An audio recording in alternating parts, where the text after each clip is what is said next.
大家好，欢迎大家收看中国简报。我们为您带来全球媒体关于中国时政、经济和社会的最新内容以及独家分析。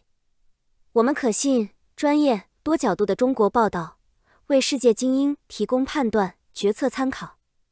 中国简报使用多种语言发行，包括文字、视频、播客、书刊多种形式。同时，我们也在六度世界进行全天候播放。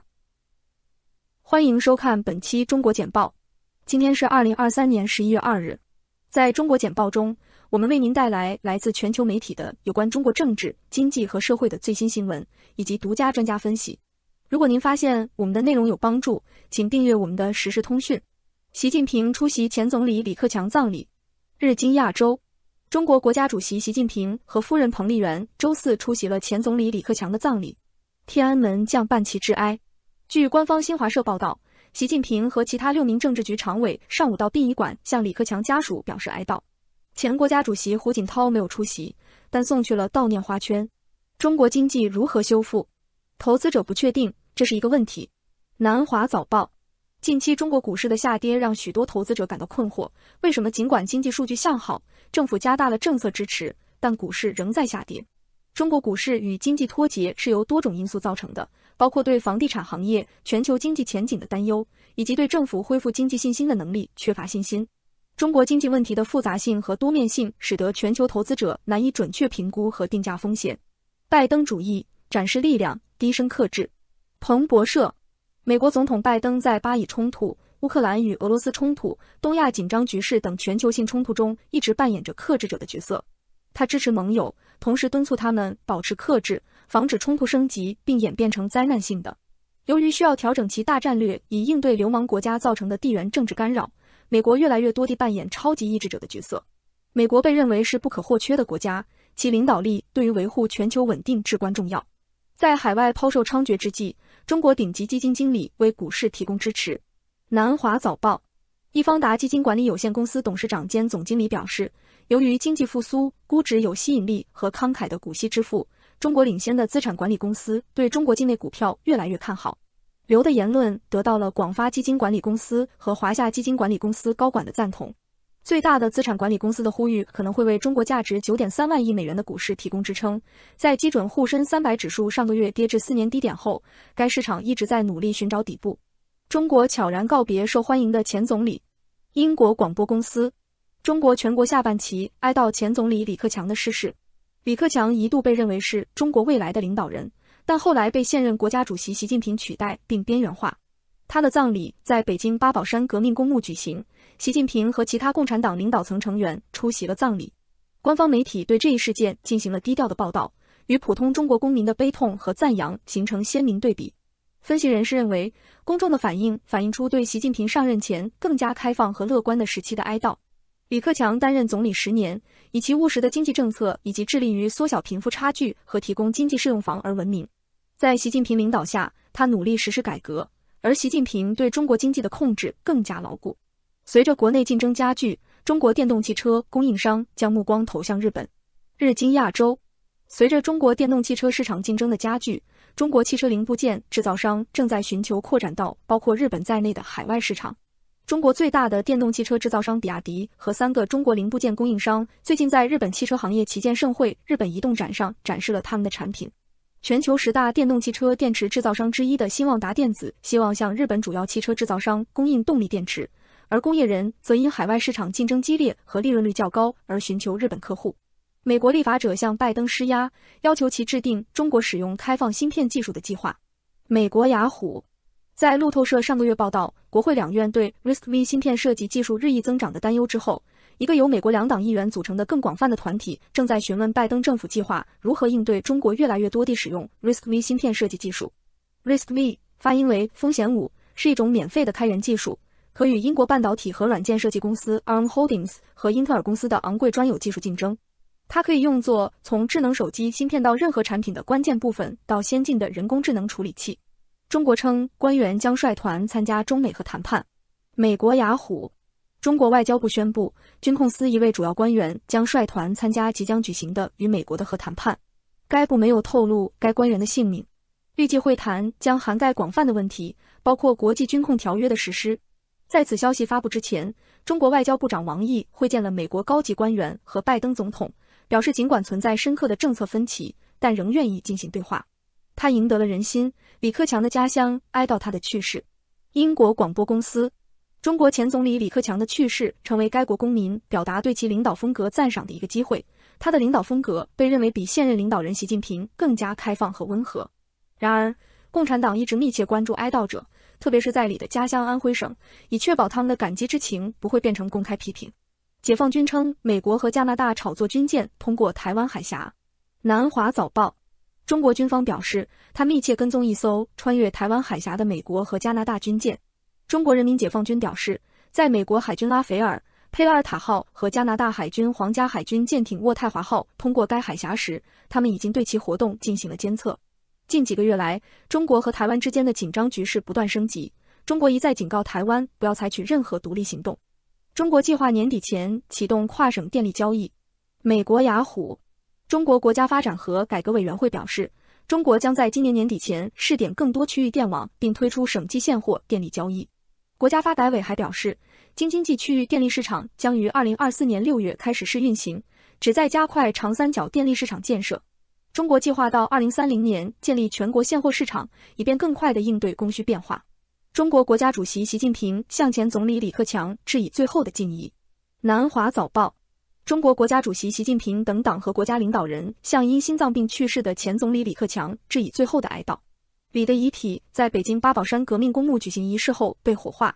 习近平在李兆星灵柩前3鞠躬，并同李兆星夫人和家属一一握手，表示哀悼。前国家主席胡锦涛没有出席，但送上鲜花。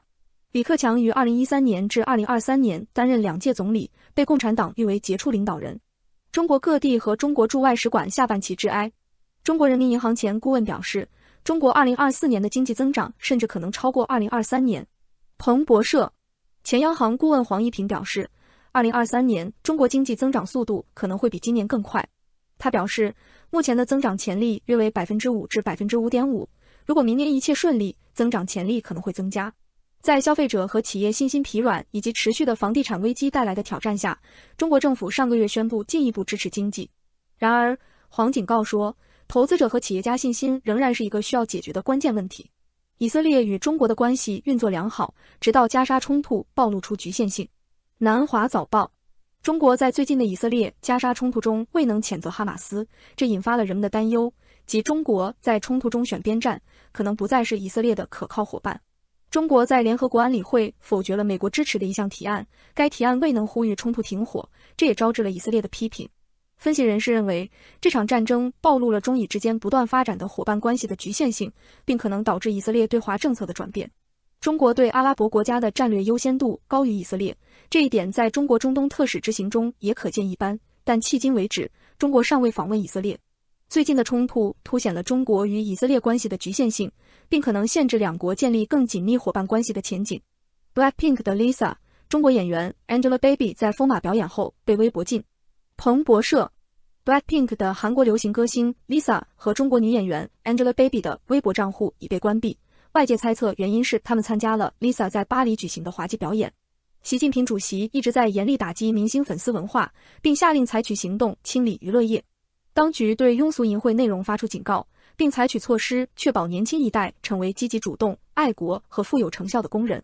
Angelababy 的抖音账号也被封，事业恐怕难以起死回生。自从韩国实施萨德反导系统激怒北京以来， Blackpink 在中国一直受到非官方禁令。MSCI 非中国新兴市场 ETF 规模首次超过中国 ETF。 彭博社， iShares MSCI 新兴市场中国除外 ETF 的资产规模已超过 iShares MSCI 中国 ETF， 标志着投资者偏好从中国转移。前中国 ETF 的资产已飙升至68亿美元，而中国 ETF 的资产已降至约64亿美元。这一里程碑反映了中国在全球投资格局中的影响力下降。由于北京方面恢复信心的努力有限，以及西方国家加强监管，对中国投资能力的怀疑日益增加。中国以外的新兴市场基金的推出，以及外国资金从中国股市撤资，也导致了中国影响力的减弱。中国男性领导人向女性发出信号，他们的位置在家庭。纽约时报，中国国家主席习近平在全国妇女代表大会上表示，共产党官员应该影响年轻人对爱情、婚姻、生育和家庭的看法。该国正处于人口危机之中，随着出生率大幅下降，人口不断减少。官员们一直担心中国女权主义的兴起，共产党选择将女性推回家庭，以鼓励她们结婚生子。该党未能解决对性别暴力、歧视和性骚扰的许多担忧，女权主义者和倡导者被监禁。妇女代表大会由中华全国妇女联合会组织，宣传党的政策。中国努力让一些哀悼者相信李克强的死因。彭博社，当中国准备于周四火化前总理李克强时，其领导人正在努力说服他家乡的每个人接受他们对他死因的说法。本周，安徽省东部的一些哀悼者对这位前2号官员死于心脏病表示怀疑。周五政府声明中给出了原因。1年前，李克强在退出中共中央政治局常务委员会中国最有权势的机构之前，发现自己被国家主席习近平边缘化，尽管他还很年轻，可以留任。虽然高级领导人的健康状况在中国一直被视为国家机密，但没有任何证据可以证明共产党对李的死亡的说法。政治局在上周的一份声明中称赞这位前总理是一位久经考验的忠诚的共产主义战士，暗示他并没有失宠。李克强去世之际，中国领导层一系列不明原因的罢黜，给党内增添了一层神秘感。中美欧在英国峰会上同意就人工智能安全开展合作。南华早报，中国已同意与美国、欧盟和其他国家合作管理人工智能相关风险。政治领导人和技术高管经常警告说，如果不加控制，人工智能的快速发展将构成生存威胁。包括中国和美国在内的超过25个国家在布莱奇利公园峰会上签署了布莱奇利宣言，旨在建立共同的监管方式。该宣言提出了一个双管齐下的议程，重点是确定共同风险和制定跨国政策来减轻风险。先锋集团退出中国最后一步，解散最后一支团队。美国雅虎，据报道，随着该公司退出4亿元人民币和5700亿美元的共同基金市场，该公司正准备关闭其在中国的办事处。该公司于10月结束了与蚂蚁集团的机器人咨询合资企业。上海办事处将关闭，10人团队中的大部分预计将在2024年初离开。贝莱德和富达国际已扩大在中国的业务，但先锋集团2年前放弃了共同基金管理牌照的计划，令市场感到惊讶。通过中国简报了解全球与中国相关的最新新闻、分析和政策简报。我们的团队从各种来源，包括媒体、智囊团、政府机构和行业专家汇总、综合和总结最重要的信息。我们的使命是为您提供适合您感兴趣的特定领域的易于访问且极具价值的信息。我们了解与中国相关的最新动态的重要性，并致力于让我们的读者能够理解这些信息。访问我们的网站，加入对话，并了解与中国相关的最新新闻和动态。3w.6dobrief.com。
Hello， 大家好，欢迎来到今天的华尔街论坛，我是小杨，这位是何斌先生啊，你没看错，今天我们又是唱起了二人转。在今天呢，这个李琦虽然缺席啊，但是大家不用担心啊，这个讨论的内容啊依然不少。首先我们来关注到这个，可能大家屏幕前的各位啊都有在今天都或多或少都有留意到的这个中国前总理李克强的遗体告别仪式。那么在北京时间呢11月2日的这个上午呢，大家就发现，其实，在天安门广场上还有一些中国政府的机构外这个中国的5星红旗呢是被降到了这个旗杆的一半，是置以一个半旗致哀的状态。那么随后在这个八宝山革命公墓有前后有陆陆续续的民众也好，或者是政府机构的官员也好，或者是一些这个退休的老人家也好，他们都是前往了这个八宝山革命公墓，然后中国国家主席习近平和夫人彭丽媛也出席了这个前总理李克强的葬礼。根据中国官媒新华社的报道习近平和其他6名政治局常委还有国家副主席汪洋都是到了殡仪馆，这个应该是八宝山的一个应该叫是一个大厅，向李克强的家属表示哀悼。那么前国家主席胡锦涛没有出席，但是送去了悼念的花圈。在随后的这个视频新闻中呢，也给这个胡锦涛的花圈做了一个特写。那关于中国前总理李克强的逝世呢，新华社还发表了一份李克强同志生平5000多字的文章特别是强调了李克强讲政治顾大局，把党的事业和人民的利益放在首位，切实做到对党忠诚，为党分忧，为党尽职，为民造福说他光明磊落勤勤恳恳，任劳任怨，谦虚谨慎，平易近人，严于律己，清正廉洁，生活简朴，对家属和身边的工作人员都有严格的要求。这也是我们关注到的这个李克强他在人世间的这个最后一程的一些影像资料这个图片呢，其实在北京时间的今天上午陆陆续续，包括在社交平台的 X 或者是在一些其他的地方已经都被公开了。我也留意到，其实在这个八宝山的革命公墓这个大家是纷纷着一袭黑衣排队前往这个悼念这个大厅，向这个送这个李克强总理最后一程。不知道这一次李克强遗体告别有何特别之处可能何斌先生关注的比我要更仔细一些。我觉得就是之前的网上的各种传说要对李克强总理进行降级的这个追悼降级的这种悼念似乎是没有兑现那么跟之前的他这样的一等级别的领导人的待遇几乎是一致。不过大家特别注意到了彭丽媛这个中国的第一夫人彭丽媛的出席那么我不知道上一次李鹏或者是其他领导人去世的时候他有没有出席，但是这一次的出席给人一种感觉就是特别的一种温馨，主要是呢就是说除了这个正式的这个大家这个其他的规格差不多以外，由第一夫人来表示的时候呢就是好像他们私人之间有某种情缘，因为这个事情对这个陈红女士的打击非常之大所以呢这个时候第一夫人来表示的安慰是非常好的。第二个是胡锦涛先生大家都是之前其实大家也是有所预计他出席的可能性不大因为他的身体确实是很糟糕，而不是今天糟糕，是很长时间了他的身体就不是那么好果然呢他这一次没有出席不过给他的一个花圈有一个特别的这样一个展示当然如果胡锦涛先生他去世的话，他的待遇会跟李克强总理还是不一样还有一个就是这件事情外媒有一些报道，西方媒体有一些报道但是西方媒体的报道都是千篇一律的说他被边缘化或者是没有真正发挥他的才干就是大体上就是这些东西，没有特别的这种用这个真正的这个独特的一些观察，主要是中国的新闻风俗。不过抱歉最糟糕的一个地方是，到现在为止还没有公布对李克强总理的这样一个抢救的过程。我不知道在生平里面有没有写没有来得及看。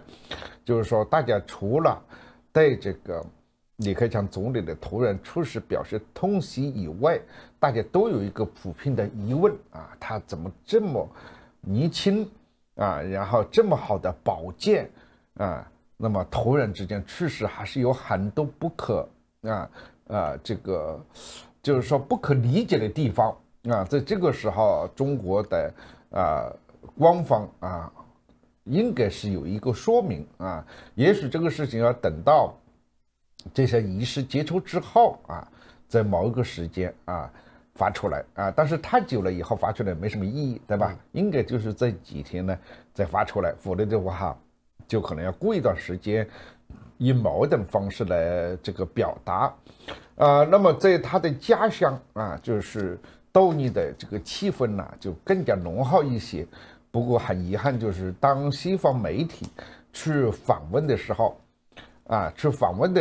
这个遭到了当地的知名人士的这种阻挡这是非常令人这个感觉到很糟糕的一个地方安徽的民众对他们的家乡出了这样一个崎岖的一个政治人物表示这个特别的悼念是情理之中。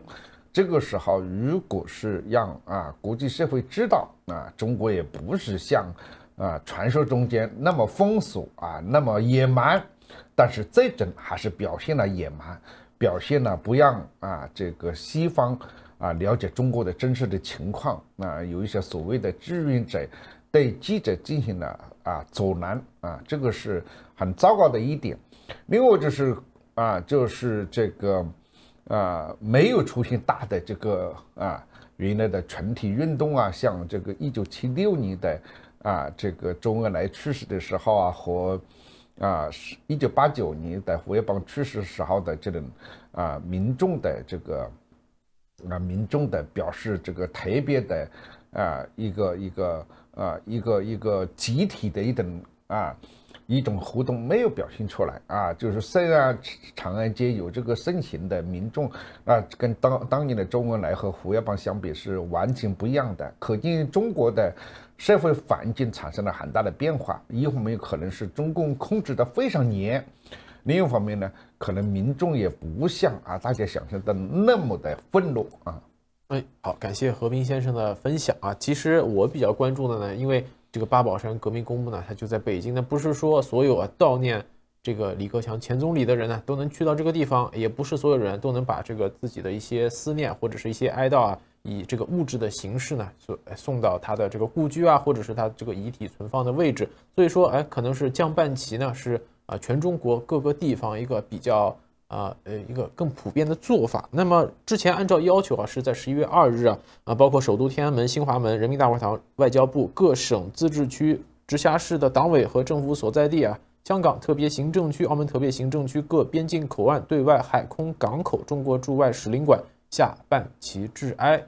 所以呢，有人就观察到，其实在北京这个中国的首都。那除了上述的这些地方呢，包括中国的北京海关总署交通部社科院这些地方没有下半旗妇联系统呢是有下半旗致哀的这么一个动作。那么也有人关注到的是其实除了这些地方，那别的地方比如说一些大学学校他们下半旗可不可以但是有的根据网络上的一些传闻说除了上述的这些规定可以下半旗致哀的地方呢有的地方刊文说你们不可以下半旗，所以说这个也是我们给大家关注到的一个点。那么关于李克强遗体告别发生在11月2日的李克强前总理的最后一程也就给大家关注到这么多。但是关于后面的故事，尤其是刚才何斌先生尤其提到的，对于这个李克强抢救的过程会不会有一个详细的公开报道，我们也会继续关注。那在刚才华尔街6度里面，我们也为大家关注到了这个中国在这个深空探测在这个航空工程中的又一个历史性的节点，就是神舟16。那么中国的这个神舟16号的飞船返回舱是在是在2023年的10月31日成功完成预定的任务，降落在了内蒙古自治区的这个东风着陆场。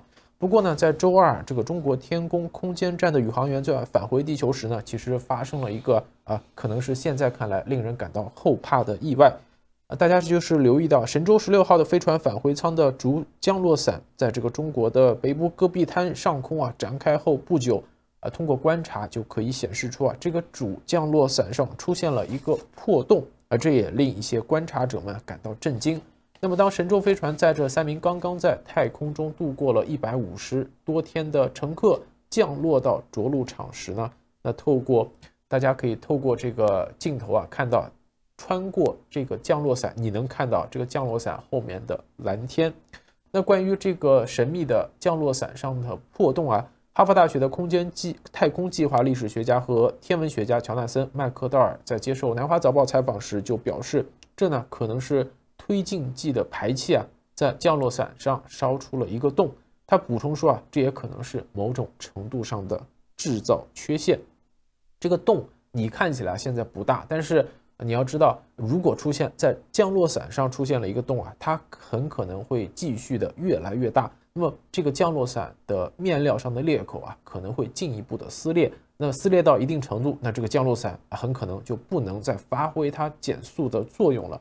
那么所幸的是，在根据之前的这个视频显示的是，在剩余的几分钟下降的过程中，这个降落伞破洞的撕裂情况并没有恶化。在当天的上午8点11分包括中国第一批参加太空任务的平民宇航员在内的这个舱内人员是安全着陆。在着陆时呢，人们是看到这个返回舱在地面上弹跳和滚动了几次。中国航天部门是宣布此次的任务圆满成功，但没有公开回应这个主降落伞上破洞的问题。尽管这个事件尤其是这个有画面有这个图像资料的这个事实呢，在航天界是已经传开了。那如果得到证实这也很可能是载人航天计划中最严重的安全事故之一。那虽然他没有公开说这个事，但是可以预计的是，中国的航天部门已经正在进行一个彻底的调查。那自2003年中国首次载人飞行以来，中国的这个载人航天事业一直是保持着一个比较完美的安全记录。降落伞重返大气层虽然已经是一个看起来有点过时，但是目前普遍被认为是宇航员返回地球最可靠的一个办法。那关于这一个突如其来的降落伞上的破洞，不知道何斌先生关注到了哪一点？很震惊居然出现了这么一大的一个事故不过呢，所幸的是这个宇航员他们没有这个出现生命的这个问题，这是不幸中间的万幸。我记得最清楚是80年代的时候美国的宇航员当时起飞的时候出事的时候，我人正在山东叫山东医学院当时的现在的北京市委书记尹力当时正在这个学校里面读研究生我在一个教授家里，那个时候教授家里就已经有了这个电视机，所以通过电视机看到了美国的当时令人悲惨的一幕，尤其是有一位女性那么这个而且是个老师在那一次起飞中间出了一个事故，大家就知道这个航天事业确实是一个非常的这个危险不仅是成本高这个自己在那种系统之下控制的这种这个生命的控制的程度是很弱的所以每一次起飞和降落的时候，我心里面都有一份担心，以至于最近一段时间出了一个纪录片关于当年的这么一个事故的一个美国航天事故的一个倒数的过程。我看了几集以后，后来就不敢看最后的一集了。那确实是令人担心。但是中国的航天这个事业可以说是突飞猛进很有可能在很多方面跟美国跟俄罗斯并驾齐驱，甚至有领先的这种可能性。如果没有弄错的话这样一个系统应该在军队序列里面就是授予这个战略支援部队管理，也就是现在的这个时增的这个前中国国防部长李尚福原来所在的这个系统。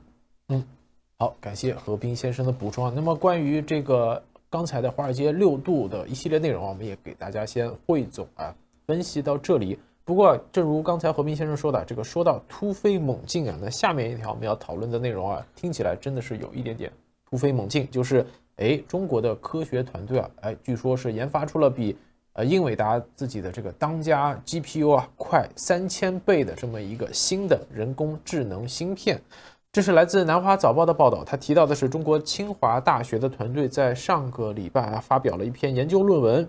表明他们已研发出了一款更快、更节能的人工智能芯片，在执行图像识别和自动驾驶等任务时呢，它的性能啊要比美国总统拜登对华禁令下的这个英伟达 A100提升3000倍。有关成果啊已经发表在了这个学术杂志啊《自然》杂志上。这是来自中国清华大学自动化系戴琼海院士啊吴佳敏助理教授与电子工程系的方路副教授，还有乔飞副研究员联合攻关，取得芯片领域关键的成果的一个论文。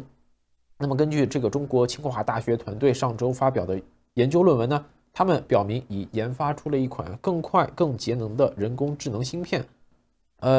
经过多年的探索，清华大学的这个团队是创造性的提出啊，要用纯模拟电融合光电芯片的架构制成啊光电计算芯片。利用光计算性能的优势，突破数据转换的速度、精度与功耗相互制约的一个物理瓶颈，在一枚芯片上解决了大规模集成、高效的非线性，还有高速光电接口3个难点。据悉呢，这种新的芯片也被称为电子与光结合的全模拟芯片，英文简写叫 ACCEL。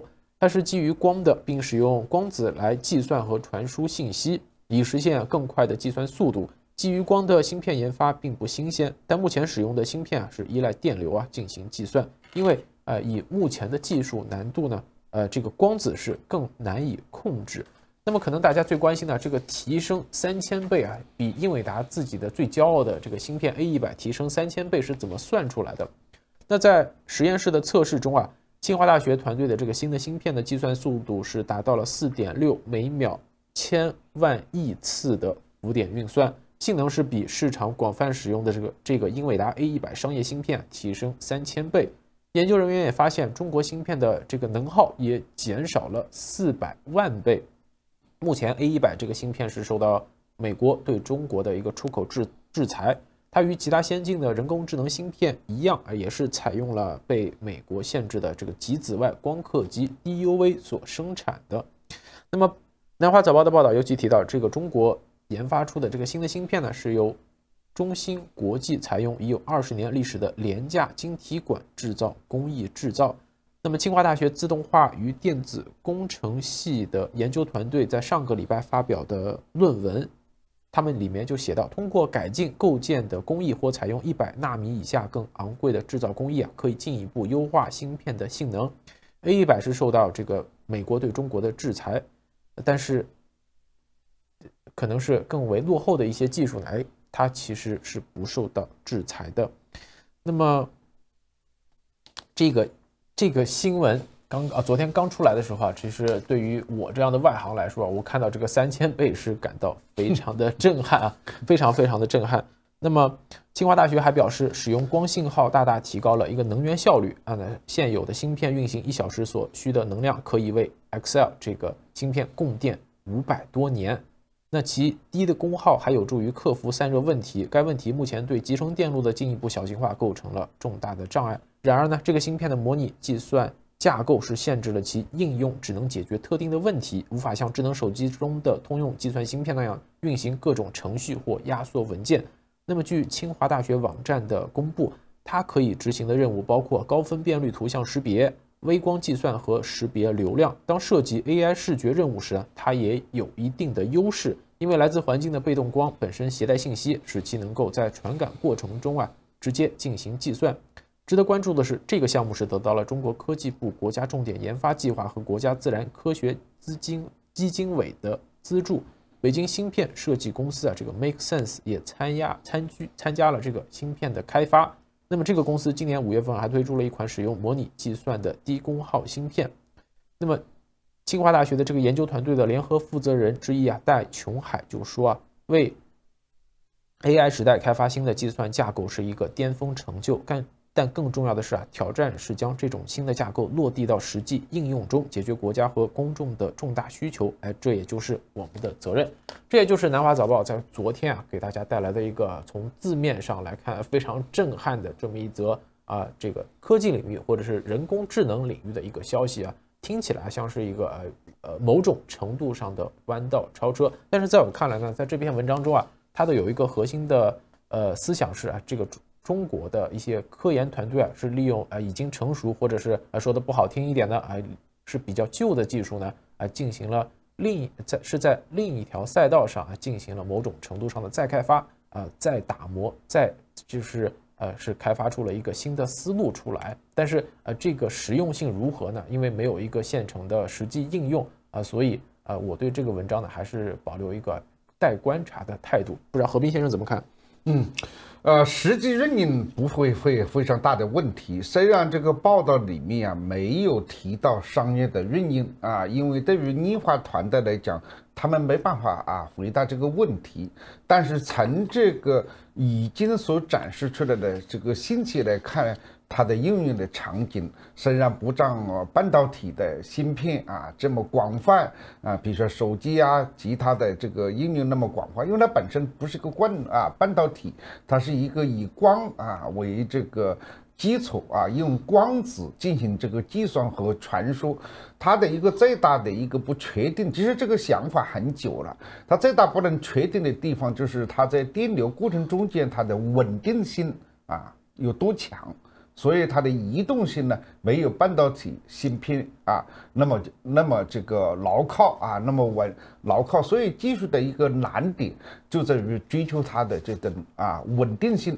那么在目前来看，他们在稳定上已经有所这个突破应该是突破了应该来讲是突破了，因为发表在这个自然的这个杂志上，应该是得到了同行专家们的一个基本上的认可。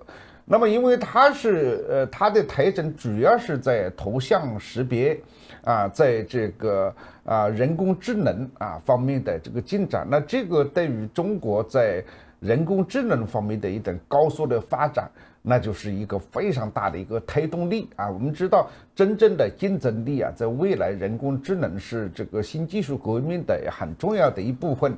那么对军事科技对其他的事情本身就是美国的这个芯片禁止也不会产生影响，因为军事装备除了特别的一些适应性产品以外，大部分的装备都是比较牢靠稳定和比较传统的。那本身那个以国家安全来进行的话，就不是一个真正的东西。真正的竞争还是在人工智能这一块比较的现实。如果在这个运营来讲这个人工智能自动驾驶有一个很大的保障的话，那等于美国在这一块就是原来禁止这个中国的这个芯片的目标，至少在这部分是达不到那么所以我在这个讨论美国的这个芯片的时候，我觉得美国的这个决策系统的科学家或者是科技企业参与决策多大的程度不知道当然了，你即算是这个行业的专家，像这个张忠谋先生，我们非常尊重的一位这个台积电的这个创始人，但是他的一些观点我也不认可在《纽约时报》接受采访的时候，他说中国人人语搞不出来，他是中国人是讲中国大陆那么我认为这种看法完全是过时的而且是在这些方面来讲呢，真的是有时候需要运气需要科学家的努力，而且尤其一点是国家的力量。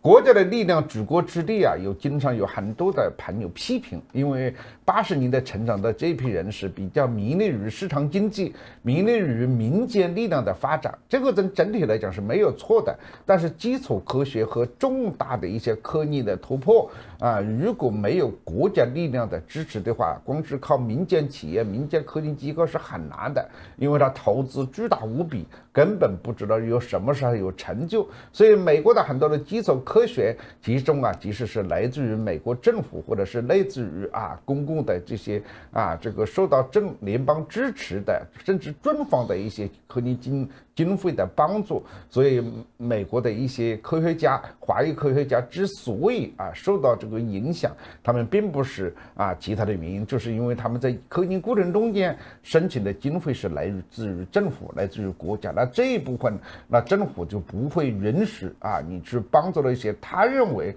对美国会产生这个竞争威胁的这么一个研究所以很多事情实际都是这方面。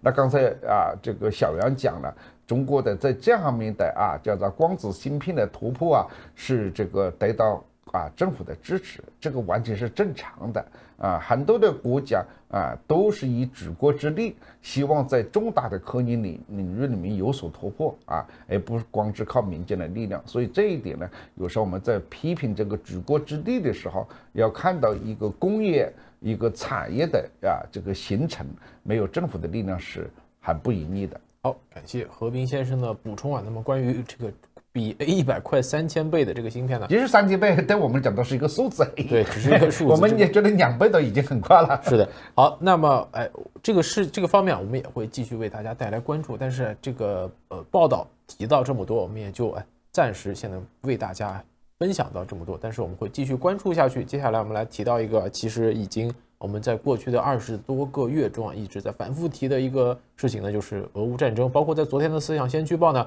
何斌先生和李奇博士呢也是讨论了乌克兰他们所面临的一个困境。那么经济学人他们是专访了乌克兰的这个扎卢日尼将军他是承认战场已经陷入了，他是总指挥吧？他是总指挥，他已经总司令或者叫总司令。对。那么这位乌克兰的总司令呢，已经承认目前的俄乌战场已经陷入了一战式的一个僵局。那也专门是撰文讲述了他认为应该如何去打败俄罗斯。目前乌克兰的反攻已经进行了5个月，但只推进了17公里。目前俄罗斯在东部的这个巴赫穆特周围战斗了10个月，只是为了夺取一个6×6公里的这么一个小镇。乌克兰的总司令这个也是总指挥瓦列里扎卢日尼将军在本周接受《经济学人》采访时首次全面评估了这一场战役，说这让他想起了1个世纪前的大冲突。扎卢日尼说就像在第1次世界大战中一样，我们已经达到了使双方陷入僵局的技术水平。这句话在昨天我看到在这个X 平台上很多人都在说。那么这位将军的结论是，要打破僵局就需要巨大的技术提升，很可能不会有印象深刻而漂亮的突破。那么西方国家是希望乌克兰能借此证明俄罗斯的入侵战争无法取胜，从而打破普京的如意算盘，也迫使俄罗斯总统进行谈判。但反击的进程破坏了这一希望，这也削弱了扎卢日尼将军的假设，即他可以通过让俄罗斯军队流血损失力量来阻止俄罗斯。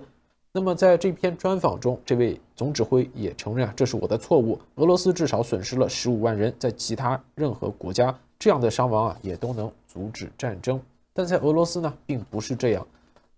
文章称在那里生命是廉价的。那普京的参照是俄罗斯在第1次和第2次世界大战中损失的数千万人。像乌克兰这样的标准的军队在突破俄罗斯的防线时，本应能够以每天30公里的速度前进。但是在这里，扎卢日尼将军是无不讥讽地说，如果你看看北约的教科书和我们在计划反攻时所做的计算4个月的时间应该足够我们到达克里米亚，在克里米亚作战，从克里米亚返回并再次进出克里米亚。相反，这位总指挥却眼睁睁地看着自己的部队和装备陷入雷区，西方提供的装备呢也被俄军的大炮和无人机击毁。同样的情况也发生在攻势的主攻方向，在南部那里的新组建的缺乏经验的旅，尽管配备了现代化的西方装备，但却立刻遭遇了麻烦。可能大家对6月初的那一场这个反攻中出现的一些这个西方的装备这个尸横遍野的现象也是有一个印象。扎卢日尼说刚开始我认为是指挥官出了问题，所以我更换了一些指挥官，然后我又想也许是我们的士兵不适应，于是我对一些旅的士兵采取了调动措施。当这些改变没有起到作用时，这位总指挥让参谋们翻出了一本他在乌克兰一所军事院校就读时看的书，书名叫做《突破坚固防线》。这本书呢是苏联的少将斯米尔诺夫于1941年出版，其中就分析了第一次世界大战中的战役。将军说在我读到一半之前，我意识到这正是我们所陷入的位置，因为就像当时一样，我们今天的技术发展水平让我们和敌人都陷入了迷茫。这一论断在他前往东部阿夫迪夫卡前线时得到了证实。俄罗斯最近在那里投入了几支部队，在几周内推进了几百米。扎卢日尼将军就描述说，我在那里的几天，就在屏幕监视器上看到140台俄军的装甲设备在进入我军大炮射程的4个小时内就被摧毁。而那些逃跑的人被第一人称视角的那些无人机迫近追赶，无人机呢则是由遥控器指挥的，携带着炸药，操作员只需将其撞向敌人即可。当乌克兰军队试图前进时呢，同样的情况也会发生在乌克兰的军队身上。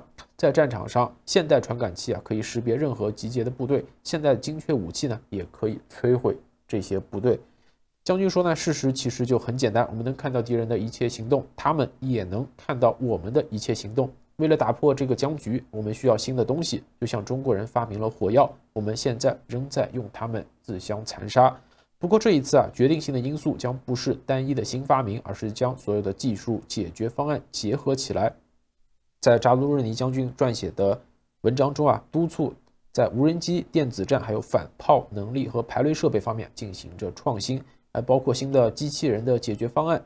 这位将军说我们需要利用新技术所蕴含的所有力量。目前西方的盟国呢，在向乌克兰提供最新技术和更强大武器方面是过于的谨慎。拜登在俄罗斯入侵之初就设定了目标，确保乌克兰不能被打败，美国也不被拖入与俄罗斯的对抗。这也意味着西方提供的武器呢是足够让乌克兰在战争中支撑下去，但不足以让乌克兰获胜。对此扎卢日尼将军没有抱怨，他说他们没有义务给我们任何东西，我们所得到的东西呢其实都是心存感激，但我也只是在陈述事实。目前由于西方国家是扣留了这个远程导弹系统和坦克的供应，在2022年年底，乌克兰突然突破北部哈尔科夫地区和南部赫尔松地区之后呢，俄罗斯是得以重新集结并建立稳固的防线。扎卢日尼将军说这些系统去年就和我们息息相关，但今年这些我们急需的装备呢才到货。同样，这位将军还说，将于明年交付的这个 F-16战斗机现在也不那么有用了，部分原因是俄罗斯已经改进了防空系统。他也警告说，俄罗斯的这个 S-400导弹系统的试验版就可以打到第聂伯罗市以外的地区。对此，这位总指挥官也认为，武器的交付延误虽然令人沮丧，但并不是造成乌克兰困境的主要原因。他坚持认为，必须明白要用上一代的武器和过时的方法无法赢得这场战争，它将不可避免地导致延误，并因此导致失败。他认为起决定性作用的是技术。这位将军对最近与谷歌前首席执行官施密特的谈话感到比较兴奋，也强调无人机以及可以阻止无人机的电子战将起到决定性的作用。那扎卢日尼将军的评估也令人感到警醒，因为无论是无人机还是电子战都没有迹象表明革命性的技术突破即将到来。要知道，技术也是有局限性的，即使在一战中1917年坦克的出现也不足以打破战场上的僵局，而1940年的5月，德国闪电战这种战术的出现，则需要一整套技术和10多年的战术创新。言下之意就是乌克兰目前陷入了一场长期的战争。扎卢日尼将军承认俄罗斯在这场战争中占据着优势。尽管如此呢，他坚持认为乌克兰是别无选择，只能通过保持攻势来保持主动权，哪怕每天只移动几米。他认为克里米亚仍然是普京的最大弱点，那里是普京帝国复辟计划的关键所在，它的合法性也取决于能否将克里米亚带回俄罗斯。而在过去的几个月，乌克兰将战争引向了普京在2014年吞并的这个半岛，而这个半岛对于普京战后的后勤工作也是非常重要。这位总指挥官说他必须知道克里米亚是乌克兰的一部分，这场战争就发生在那里。也是在10月30日，乌克兰是首次用美国提供的远程导弹袭击了克里米亚。目前，扎卢日尼将军也正拼命地防止战争陷入堑壕战、战壕战。他说，消耗性的这个堑壕战的最大风险在于，那会把整场战争拖上数年，使乌克兰整个国家疲惫不堪。在第一次的世界大战中在技术发挥作用之前，兵变就已经开始，四大帝国崩溃，俄国爆发了革命。目前普京也是正期望着乌克兰士气和西方支持的崩溃。毫无疑问呢，扎卢日尼将军认为长期战争是有利于俄罗斯的，因为俄罗斯人口是乌克兰的3倍，经济规模呢也是乌克兰的10倍。他认为这是一个封建国家，最廉价的资源呢就是人的生命，对我们来说最昂贵的东西就是我们的人民。扎卢日尼将军说，目前他有足够的士兵，但战争持续的时间越长，就越难以维持。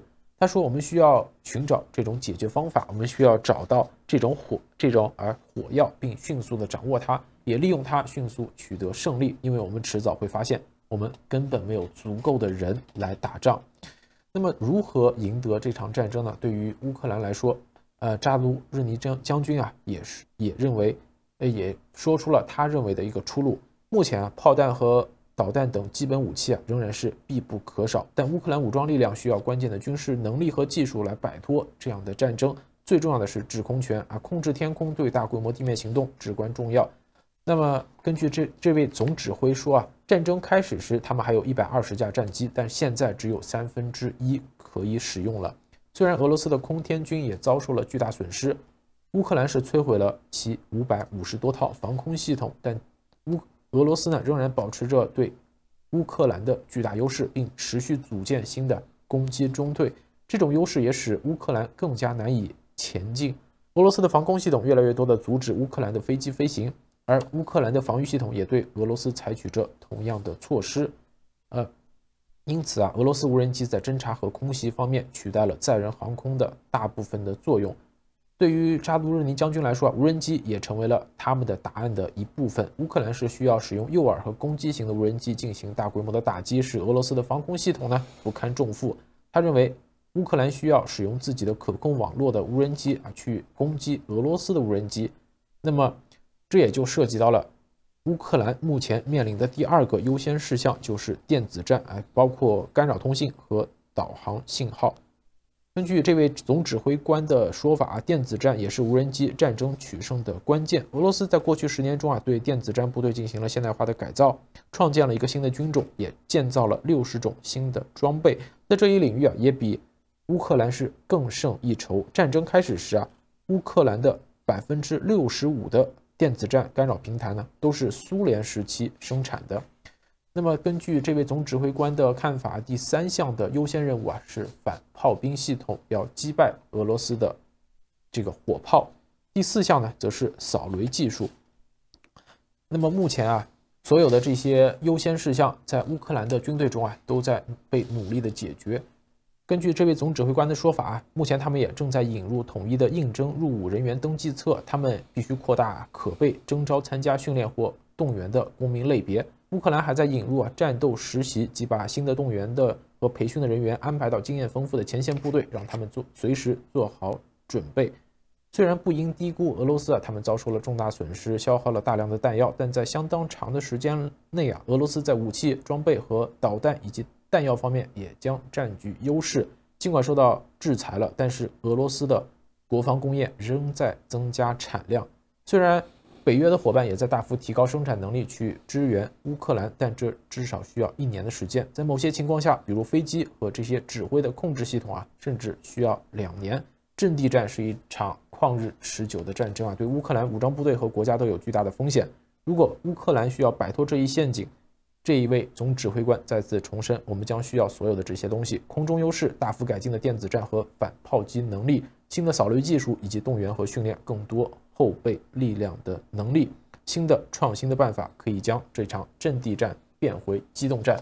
那么这是一篇非常非常长的文章，也是《经济学人》最近持续关注这个俄乌战争的最新的一篇文章。在这篇文章中我看下来的感觉是，这位乌克兰的总指挥官仍然在把希望的一部分寄希于更新的技术以及更具有优势的一个这个装备上。但是可能我们只是花10分钟、20分钟读完了这篇文章，这个也只占我们整个一天24小时中的几分之几。但是对于正在打仗的乌克兰的那里的人民来说啊，他们所遭受的苦难，一天中就是24个小时，整整的24个小时。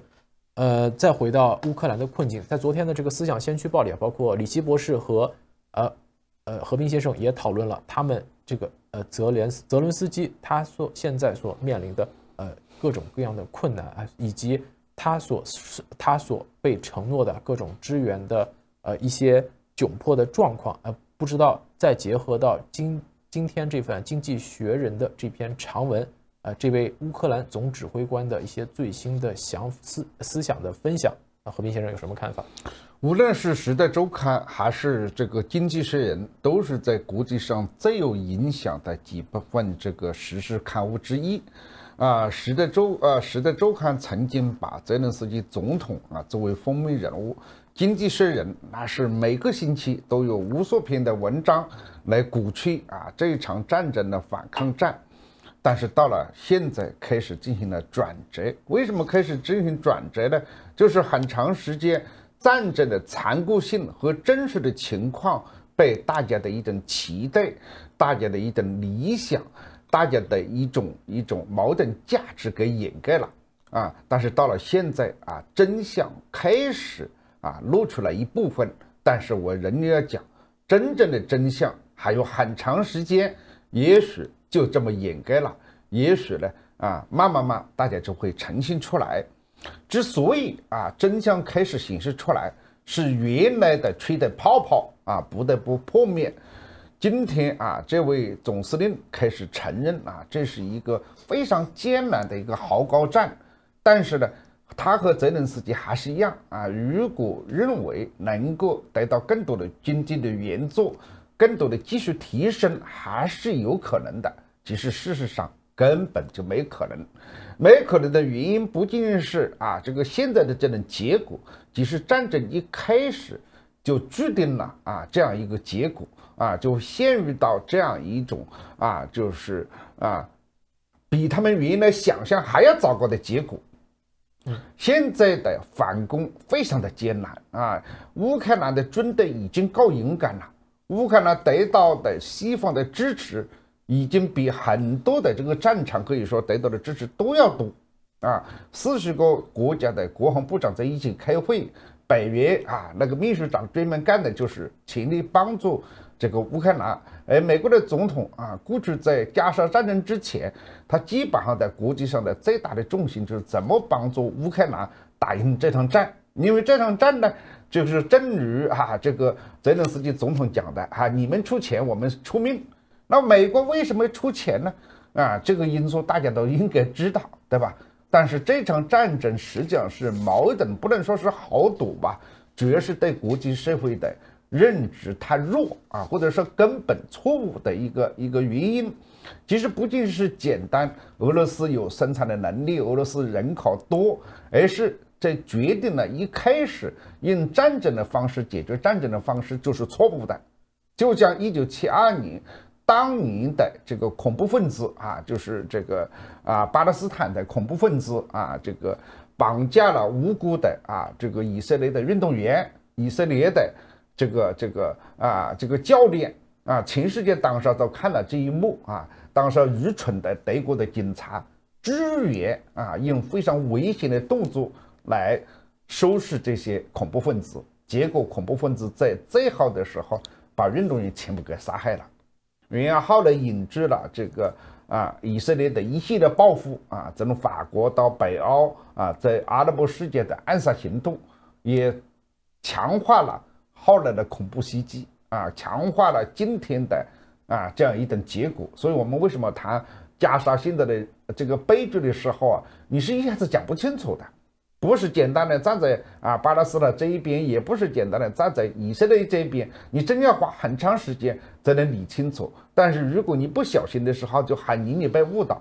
其实俄乌战争也是一样的，你真的去了解、去谴责俄罗斯，那是起码的，因为俄罗斯侵略了这个以色列的这么这个乌克兰的这么一个合法的这么一个领土，对吧？但是它这个领土到底是怎么回事？是不是跟当年的德国去侵略别的国家是不是一样啊？跟日本的侵略中国是不是一样？不能那么简单就类比啊。但是这场战争的残酷性对我来讲，那真的现在只能是痛惜。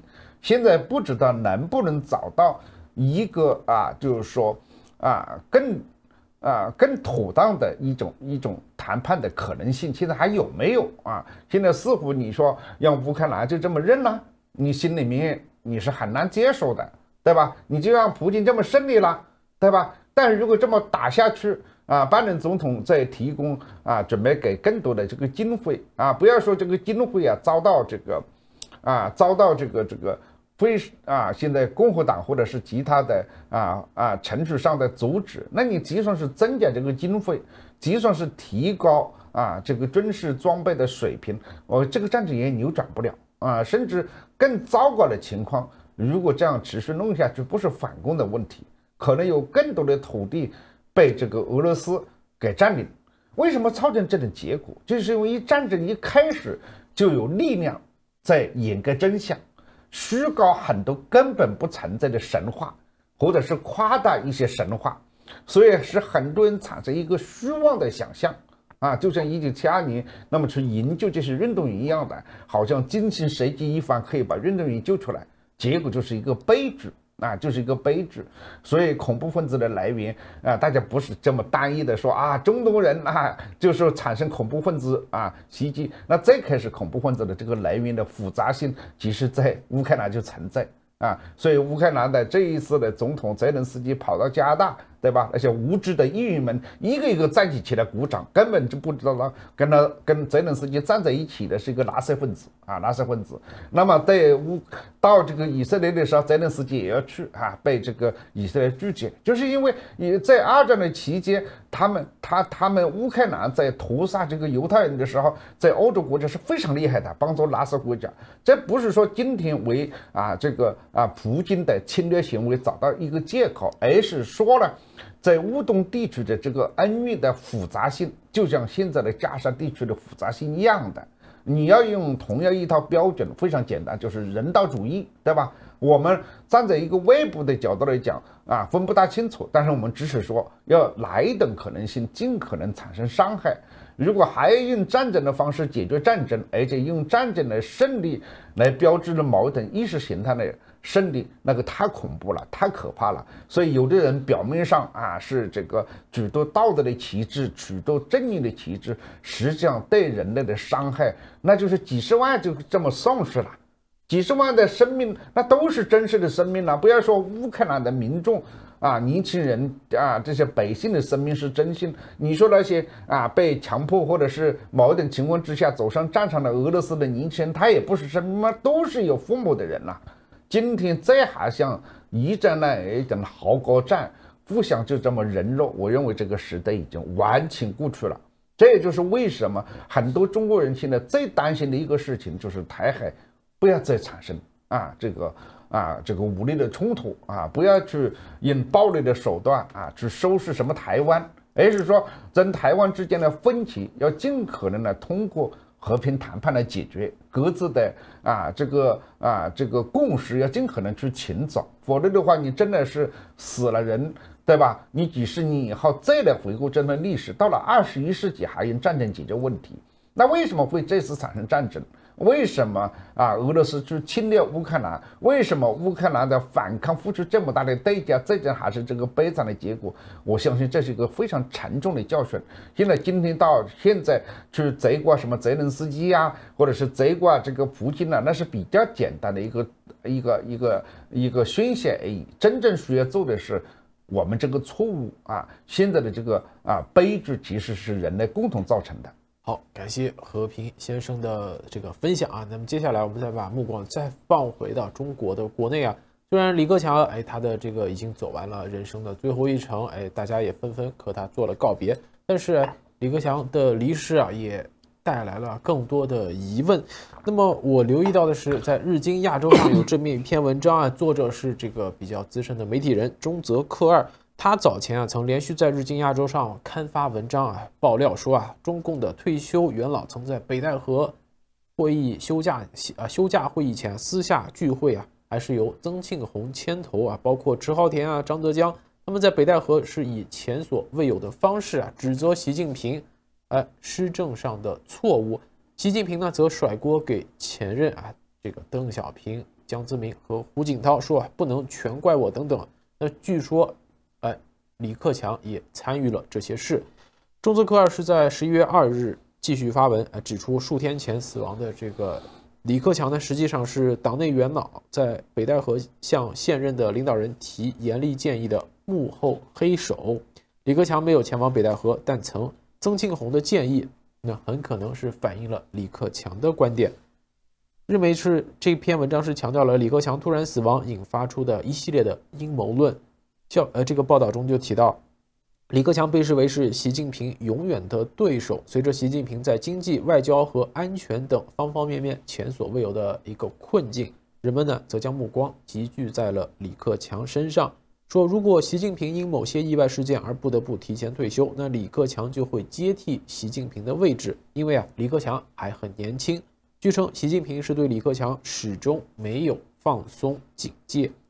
稍早其实这个中则科二就也不是三番五次吧，多次发文，在日经亚洲上是独家披露，这个中共退休的元老们是联手在今年的中共北戴河会议上向习近平施压。那提到的中共元老包括曾庆红、迟浩田还有张德江。中则科二指这3位这个中共元老分别代表的是江派、军队和红二代。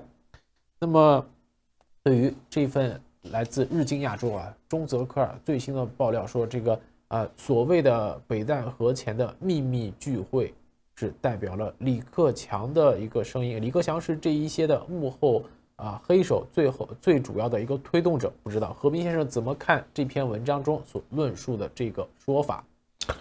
日经亚洲吧，他们这个媒体有很多好的文章我经常看从这里面受益很多那么这个尤其是关于一些经济上的一些报道和分析我觉得不错。他们也访问了一些专业人士，是在日本媒体里面算比较专业的。日本人嘛比较有意思就是说他们有2部分人或者是整体来讲，日本人是比较严谨的比较友善的。在跟国际友人打交道的时候我觉得跟日本朋友打交道是最舒服的最舒服的。我跟他们也有过这些大媒体或者作家呀，或者是专业人士有很多这种私下的这个交往那真的是很不错。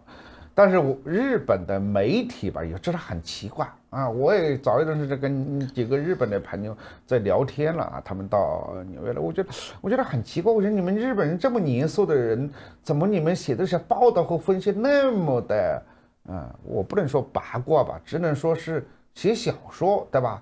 写小说也没问题你说华盛顿邮报也写小说，对不对？一般来讲，西方的媒体是没有小说的，没有虚构作品，因为你虚构是另外一个类别不非虚构是类别你像纽约时报或者这个华尔街日报，它根本就没有中国的副刊中国的媒体里面有个副刊，我觉得很奇怪很奇怪你因为你这个报纸就是一个真实是你基本的特质嘛，那虚构的东西怎么是真实的？但是你也不能说西方媒体全部没有，对吧？那华盛顿邮报它就有这么一个这个早一段时间出现了一个小说这个作家很奇怪，搞了半天还没有写第2篇。但是实际上，他那个表面上写的是小说，实际上的可信度相当高，应该的是接触了一些当期有关案件，就是于正声的哥哥于强生的一些办案人员，因为那个办案人员也不是说很难找，我们就找过他就是说因为疫情期间，否则我们早就请他来上这个节目了。他受伤了，而且已经退休了，年纪身体不太好否则的话他就是负责这个于强生的专案组的人。那你所以他当时可能是这个华盛顿邮报组织吧这个他为了这个回避某一些责任还是某些问题，他就算是小说对吧？这篇报道的他恰恰他没有写小说吧？他有没有写是小说没有，他写的是分析分析性小说嘛，那直接写成小说就可以了对吧？这个日本媒体里面写小说的很多，只不过是他的头衔叫记者啊，他们分析也好，评论也好，写的很多报道也好，就跟日本的这种国民性的凝视和认知呢完全相反，这个很有趣的现象。好，那关于这一份这个来自日经亚洲的最新的一篇来自中泽克尔的一篇分享，也就跟大家先分享到这里啊。那节目到现在呢也来到了直播的尾声啊，先要感谢各位打赏我们的观众啊，要感谢唐纳德·弗兰克，要感谢麦团，感谢艺人，感谢如是我们，感谢甜点，感谢各位的支持。那么在节目最后，我们也会给大家带来这个华尔街联报中国经济两关键指数意外下跌意味着什么？中国地方政府财政危机的制度根源又是什么？那这一切呢都尽在华尔街联报。我是小杨，这位是何斌先生，我们在明天的华尔街论坛再跟大家不见不散。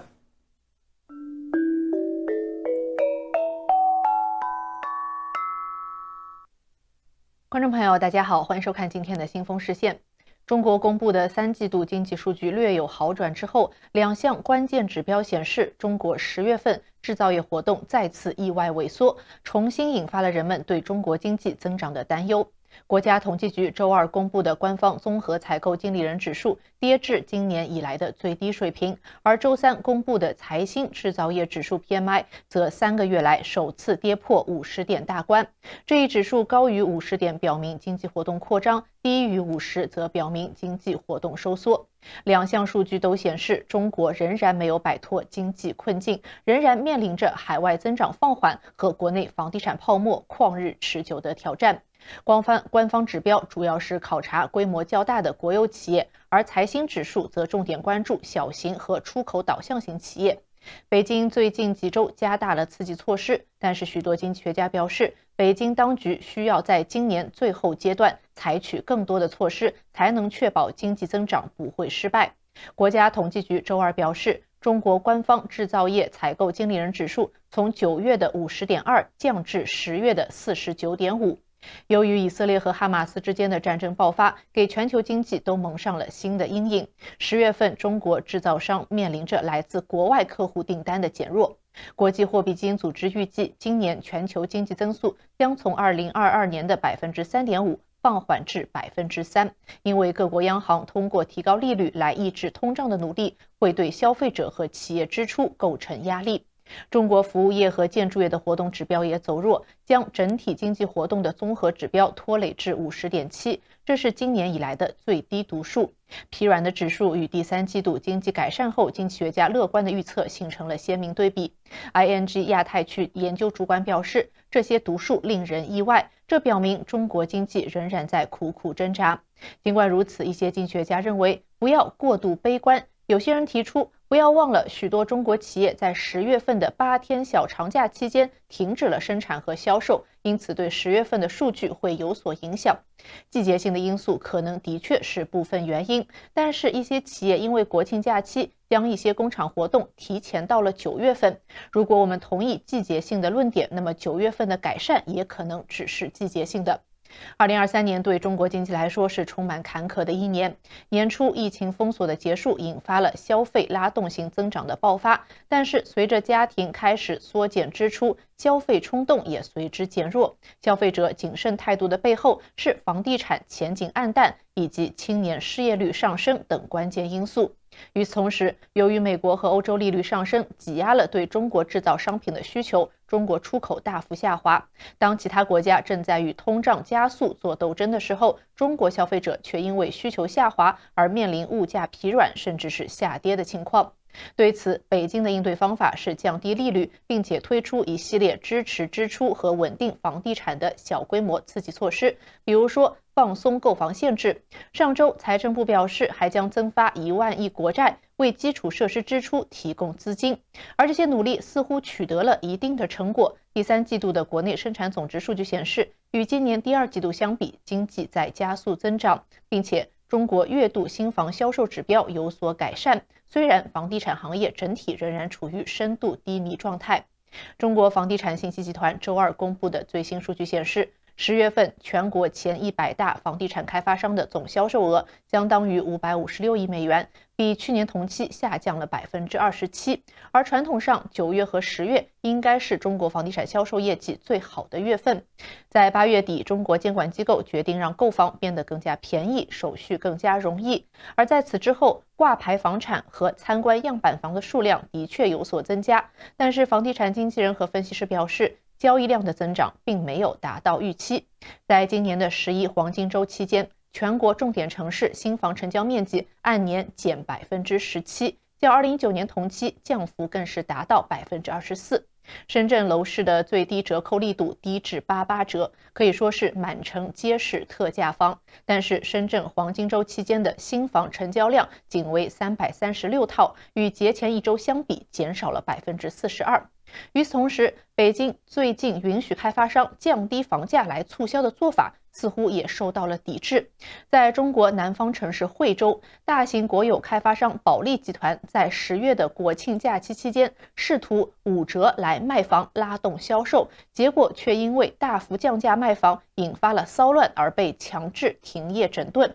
位于惠州市的保利阳光城，距离深圳市的沙田地铁站仅15分钟左右的车程，属于是邻深楼盘。该楼盘的备案价约为1.5万元一平方米，曾经最高卖到近1.7万元。而在今年11期间，它以7800元至8500元的价格来销售，遭到之前已经买房的业主的强烈抵制。业主投诉要求开发商停止降价行为，并且赔偿业主的损失。遭到大量投诉之后，房管局迫于压力，要求该楼盘停业整改，已经低价卖出的13套房屋也被要求退房处理。而武汉市另外一家国有企业开发商近期也发生了类似的事件，并且取消了近期的销售。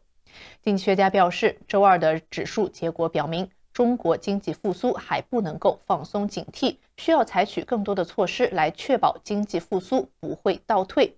经济学家预计，北京将会进一步采取的措施包括继续降息和增加基础设施的支出。一些经济学家主张减税或者为家庭提供更加直接的财政帮助，但是北京迄今为止对此类政策表现出的热情并不大。习近平表示，房地产对经济的拉动作用应该要比过去小，但是目前先进制造业和消费却无法填补房地产的缺口。与西方的地缘政治紧张关系也正在阻碍中国获得先进的芯片和其他关键技术。国家统计局表示，10月份中国非制造业采购经理人指数，也就是涵盖服务业和建筑活动的指数，降至50.6，而9月份为51.7，也是今年录得的最低读数。在最新指数公布之后，中国股市立刻做出了反应，逆转了前一天的涨幅。香港股市下跌0.9%。内地沪深300指数周三收跌0.04%，离岸人民币对美元汇率也下跌0.1%至7.3349。彭博社的经济学家表示，中国10月份财新制造业指数明确表明，尽管采取了积极的政策支持，中国的增长势头正在减弱。PMI 的意外下降加深了我们对小型出口导向型企业前景的担忧，以及对复苏持久性的担忧。中国人民银行可能会在未来几周内削减银行存款准备金率，来为政府债券的销售提供资金。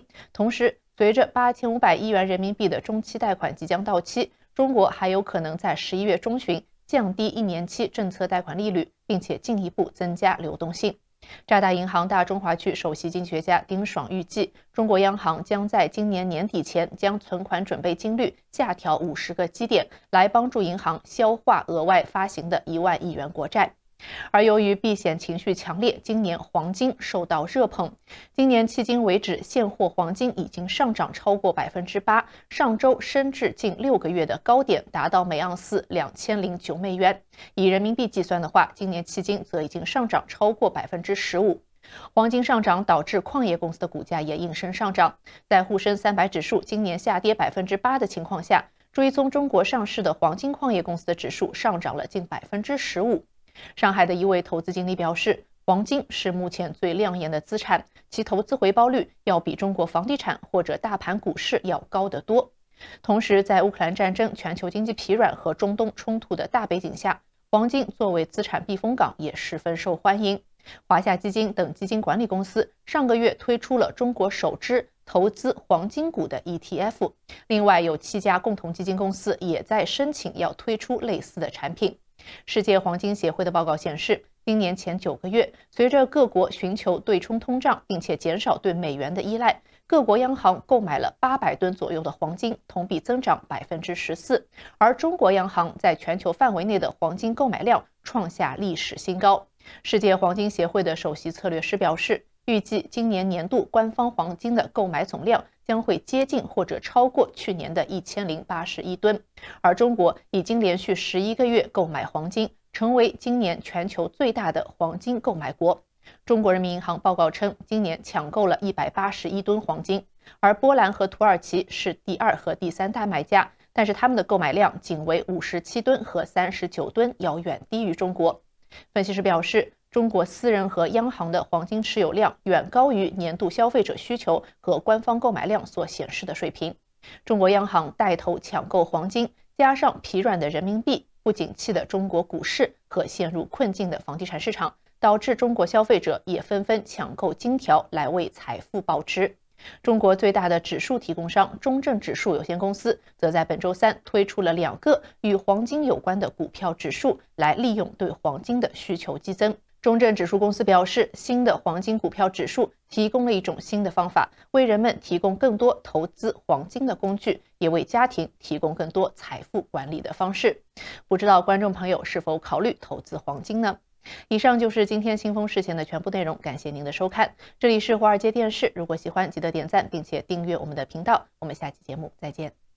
So first question for you, which is the same question I ask all guests, is I'm curious for a bit of an intellectual biography. How did you come to focus on tax systems, and also how did you gain an interest in exploring and understanding China's tax and fiscal system? Great, thank you. So I went to law school in the United States after spending a number of years in graduate school. So by the time I entered law school, I was old enough to want to find particular career path. And so I thought hard, if I wanted to engage with China as a lawyer, what could be the topic I want to focus on. The unfortunate thing was that I didn't find most topics in law school that interesting. Tax was something that I did find interesting. And so I went into that, hoping and also betting that tax would be important for China, for a country like China. So what happened was, after law school, I practiced in New York City as a tax lawyer for a number of years, then went back to China. When I was in China, I continued to practice tax law while holding a teaching position at a major university. That's the way in which I engage with Chinese public finance in general and tax law in particular. So by both practicing it and also by teaching it. And a third component of that career in Beijing, which lasted from 2006 to 2013, was that I did engage extensively in government advisory work. So if you're an academic in China, a big job I have is actually just to attend government meetings all the time. So you may be familiar with this. So I was lucky to be in that position and be invited into meetings on tax policy with quite some frequency, rather unexpected for someone.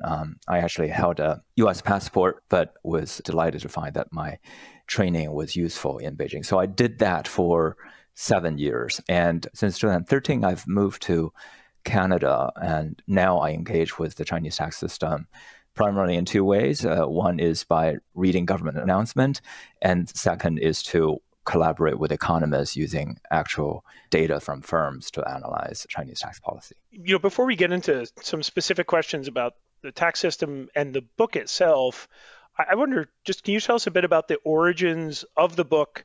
Had this been something you were stewing on for a while?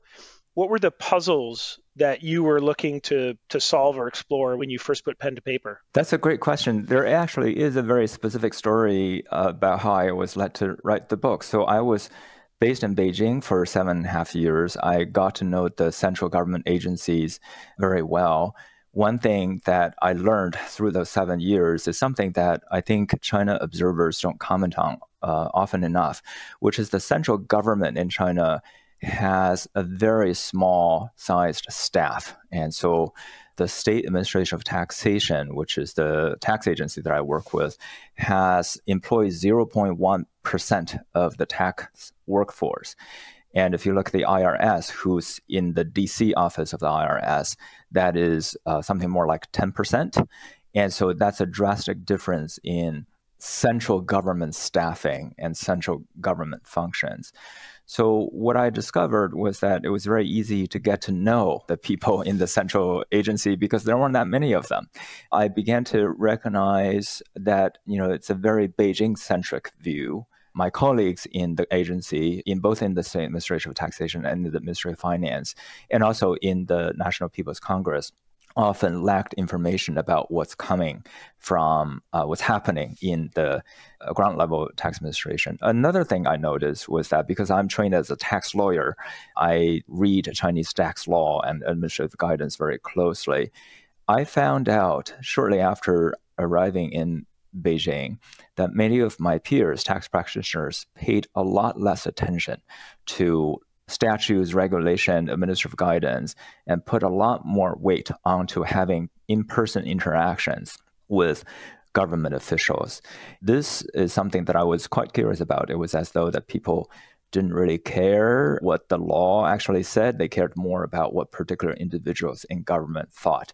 So I was beginning to flesh this out towards the end of my stay in China, trying to, so my guess was that there was a decentralized tax administration that makes knowledge of tax law irrelevant in many circumstances.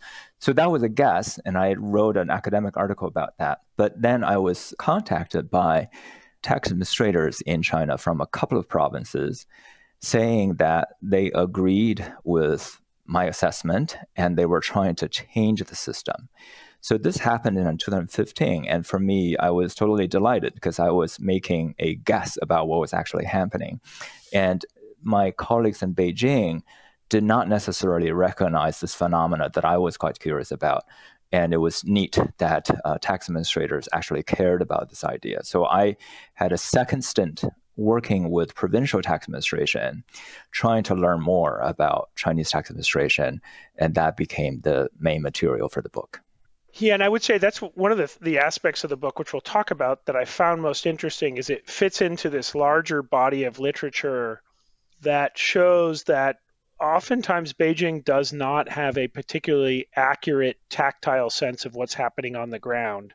I mean, it's one of the limitations of a hierarchical Leninist system is I think oftentimes we assume, Xi Jinping sits in this control room with buttons and dials and, he can move folks around the system. But I think this is just a really fascinating example of just how not true that often is here, even for systems that, again, administratively, Beijing theoretically has full control over.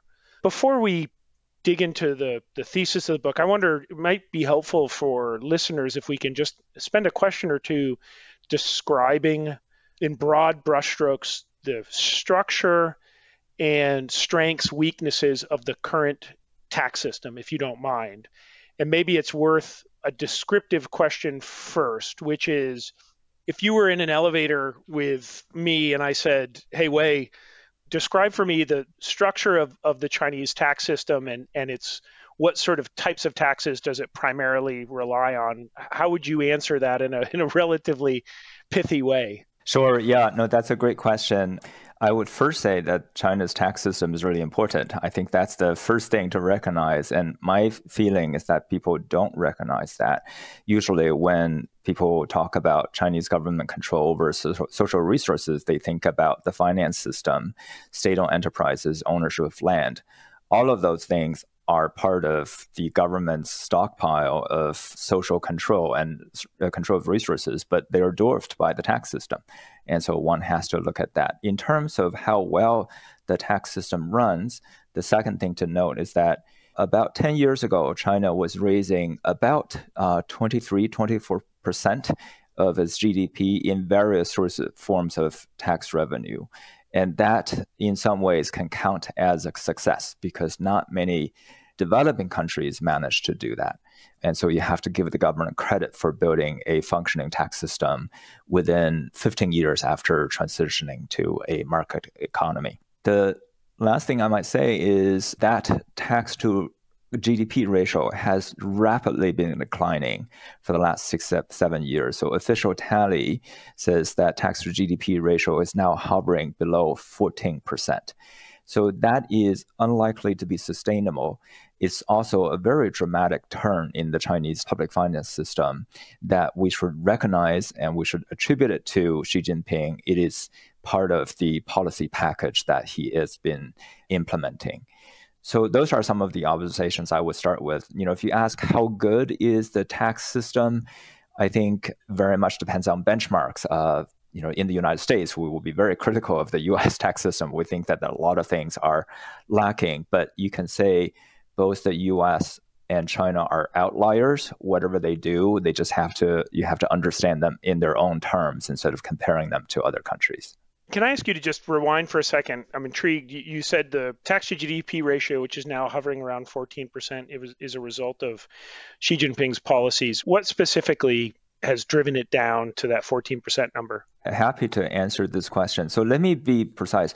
In the public, people have made controversial claims about what China's tax to GDP ratio is. Some people claim that the official reports do not reflect what the government actually collects from society. As a specialist in taxation and public finance, I think it's fairly easy to pin down what the Chinese government collects from its economy. When I quoted the number, a dip from 19% or 20% to 14%, that is a calculation that disregards Social Security contributions. If you add back Social Security contributions, we're going to be back at around 20%. But that also means that a few years ago, the tax to GDP ratio was higher. It was 23 or 24%. What explained the dramatic drop in tax to GDP ratio in the last 6 or 7 years? The answer is, if you follow tax policy, there's no mystery. There have been tremendous tax cuts in the value-added tax, in the corporate income tax, and in some other taxes, including the personal income tax. There has not been major tax cuts in Social Security contributions, which is why the government is still sustaining a good amount of intake. So they've been making tax cuts. What is the logic behind these tax cuts? The logic behind the tax cuts, I would say there are two things going on. One is, if you talk to people in China, they do not feel that the economy has been going well. They don't feel that haven't felt that for the last 15 years.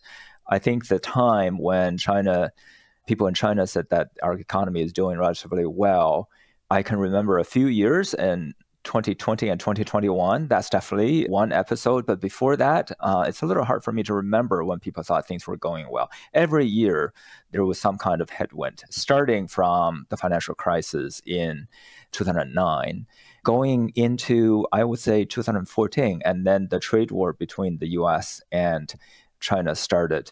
Before the trade war, investment rates in China was dropping, and so the government was very interested in stimulating the economy. Li Keqiang was interested in stimulating the economy.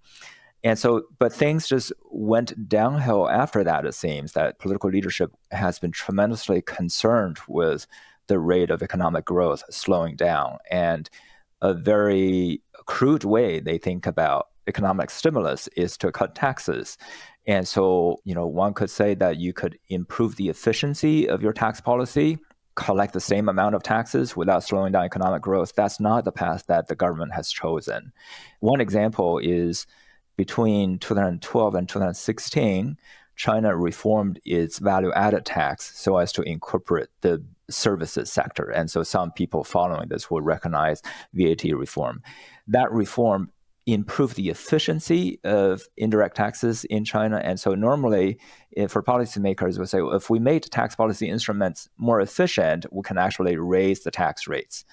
Li Keqiang didn't understand that. He lowered tax rates after that. And so a series of policy missteps against the background of concerns about slowing economic growth. I would say that was one explanation. Maybe we didn't see it, but Art Laffer made a trip to Beijing and was advising the Xi administration on supply side. Let's now dig into the heart of the book. One way to back into this is by asking you what you describe in the administrative foundations of the Chinese fiscal state is something that works but on rules that aren't implicitly intuitable to, let's say, a US or Canadian audience, which is used to thinking about tax systems based on our own experience of it, right? Where we have firm, clear tax law. We have bodies like the IRS, which are the sort of pointy end of the spear, but authority is really back in Washington, D.C. or at the state level in terms of defining, articulating tax law. But it's a really rule of law-based system. That's not what you describe here in this book. An initial question is, how is it that this Chinese tax system, which, like a lot of other portions of Chinese governance and administrative systems, is not based on the rule of law, still has a structure and stability to it? How is that possible?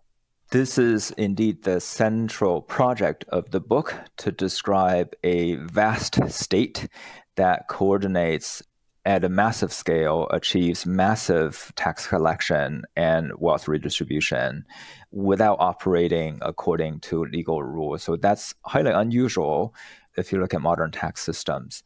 That is the central message of the book. Describing how it works is what the book attempts to do, because it is relatively difficult. But we can start with the following. And so the tax bureaucracy in China is tremendously decentralized. And so that's something to recognize.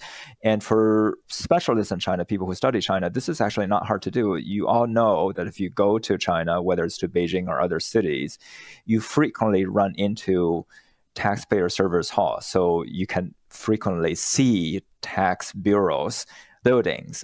And that's something that the Chinese state built in the late 1990s. Basically, you can say that there are as many tax offices in China as there are post offices in the United States. The number roughly is 30,000 in each case. It's that easy to access government offices. From that, it follows that Chinese taxpayers, especially mostly looking at business firms, not individual taxation, business taxpayers get reasonable taxpayer service, because any kind of guidance they need, any kind of support with compliance, they can easily approach a local tax office. In turn, the local tax office, in providing these services to a vast population of business taxpayers, they also closely monitor these taxpayers. So there's a greater sense among tax administrators at the grass level what's going on with businesses. And the last thing is that Chinese tax administrators have always been under revenue targets. And you can say, to some extent, the IRS, maybe particular divisions of tax administration, even in the United States or in Canada, face revenue targets. But for China, revenue targets are fairly pervasive, and they go down to the grassroots level. And so tax administrators are highly incentivized to monitor with taxpayers, to negotiate with taxpayers, to cajole taxpayers into paying some tax. And that broad net of government tax collection really reaches far, very far. And one reason I think this is interesting to study is, by this point, we're all familiar with, because of COVID, because of the reach of neighborhood committees in China, how the Chinese state can reach so many people so directly. That's how Chinese tax administrators work. And so if you want to know how to pay tax, you don't have to call somebody in a different city. There are local hotlines, but there are also people that you can directly talk to. And so that is a system that gives the government certain amounts of power to monitor in ways that we're not familiar in other countries. But at the same time, it means that much tax collection is based on this kind of negotiation, informal monitoring, setting up specific expectations among specific individuals, instead of looking at what the law has to say. What are we required to do by some law that you have to consult? Yeah, it reminds me of, something you will see frequently on China is on the side of the road, the police officer in a traffic accident acting as a mediator between the two parties to settle, right, a spot transaction or mediation right there. So that's a very different role than we would think of in terms of what the role of a Canadian or U.S. police officer would play. Building on that, though, you talked about the incentive structure for some of these local tax agents, and maybe even having revenue targets, or having revenue targets, I should say. I apologize. But you also write in the book, quote, Chinese tax administrators have a very high tolerance for inaccurate tax returns. and Chinese taxpayers have a very high willingness to file such returns. I certainly understand the second half of the sentence. The first half, though, perplexes me. Can you fit that together of local tax agents with incentives to meet revenue targets, but tolerant of inaccurate filings? Sure. Yeah. This actually immediately follows from what we were just talking about. I want to posit this idea that people don't normally think about, but filing a tax return is basically following the law, a behavior of law following par excellence. Because if you look at a tax return, both either in the United States or in China, if you look at the corporate tax return, there are hundreds, sometimes you can say thousands if you go through all the ancillary schedules. There are hundreds of entries, right? And so filing a tax return accurately actually means taxpayers going through each entry and say, what am I supposed to report on this line? That is not something that's possible without people reading the rules, okay, reading with the instructions for these lines. So that is following the law very closely. And so when I say that Chinese tax administrators don't care about what taxpayers report on the tax returns, I mean that they do not rely on taxpayers having the capacity to follow instruction for the tax returns, learning what is the appropriate thing to report on each line. They like to have a rough sense of what taxpayers have to pay. And once they can collect that amount, it's irrelevant what they actually reported on the tax returns. As a result, many of the entries on tax returns can be highly inaccurate. And strictly speaking, you can say that's lying, that's cheating on your tax returns, but it's not regarded as that in normal practice in China. A completely fascinating dynamic, which I feel like as an anthropological study on trust and sort of local norms that are hard to appreciate from a distance is worthy of additional study. I wanted to ask you then, can we, maybe to make this concrete, you have in the book lots of case studies looking at how this plays out, but just can we abstract this for listeners? You're a local tax official, I run a small business. If you are not looking at my return, how does this process work? You've got, let's say, 1,000 companies and individuals in your portfolio as a local tax administrator. What does it then look like in terms of how our interactions are structured such that you get the amount of tax revenue out of me you think I owe? Is this just a series of long conversations? Are you intimately familiar with the books of my business? How do they gain the information they need to make the proper assessment? That's a great question, but I want to preface my answer with one methodological one. All right. So how do we find out what on the grassroots level, what people are doing? Things can be different in different places. People have different reactions depending on the taxpayers you talk to. So all my comments, what I'm about to say, are based on studying internal government documents and looking at data and inferring what is the most coherent account. It's not based on interviews. If you just interview taxpayers, they will say things about tax administrators. If you interview tax administrators, they will say different things, right? And so it's really important to say that this is a tricky area of exercise. So if I were an anthropologist, I would be quite unsure how to approach it. I think one plausible account is to say that because tax administrators have rough observations of each individual taxpayer, they form estimates and convey expectations about what they have to pay. So if you're a restaurant, the tax administrator will convey an expectation of what you're supposed to pay based on the size of your operations.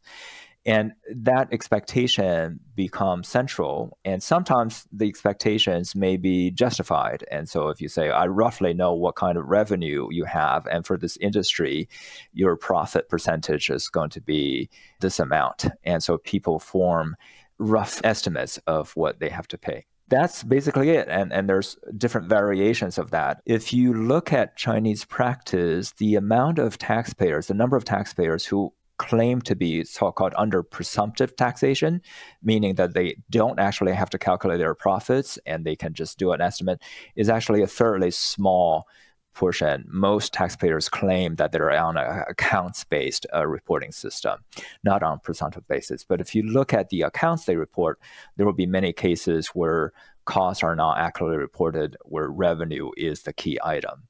So my guess is that for small taxpayers, mostly it's done on that quasi-presumptive basis.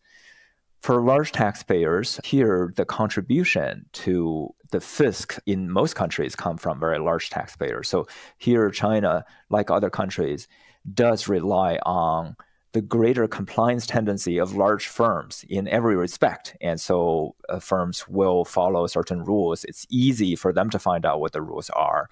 Sometimes they're better at learning the rules than tax administrators themselves. And so here is greater reliance on taxpayers' own propensity to report truthfully. But if you look at smaller businesses that are less likely to be compliant, I would say that is this close monitoring and setting up expectations of paying something. How is this system with the degree of flexibility? I guess I'm defining flexibility as the absence of sort of formalized, enforced regulations determining, especially for the taxpayer, what their in advance expectation can be about the amount of revenue. I hear you that probably there is a lot of implicit knowledge at the local level, which is hard to intuit from especially, Washington, D.C.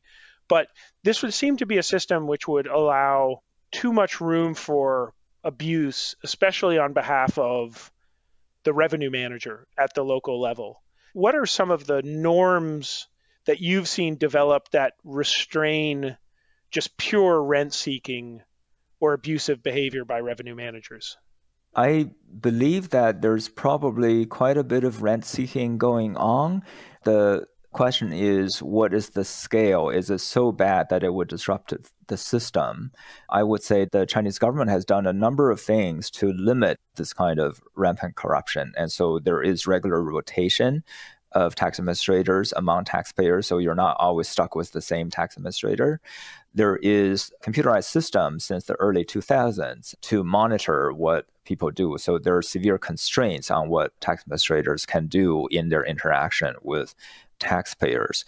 All of those things help. And I think a lot of times when you have revenue targets, you are rewarded by the government agency itself in a pecuniary fashion. And so that sometimes can diminish corruption incentives. One thing I want to mention, given what we've been talking about, I do want to say that if you look at Chinese tax law, including administrative guidance, they are excessively simple.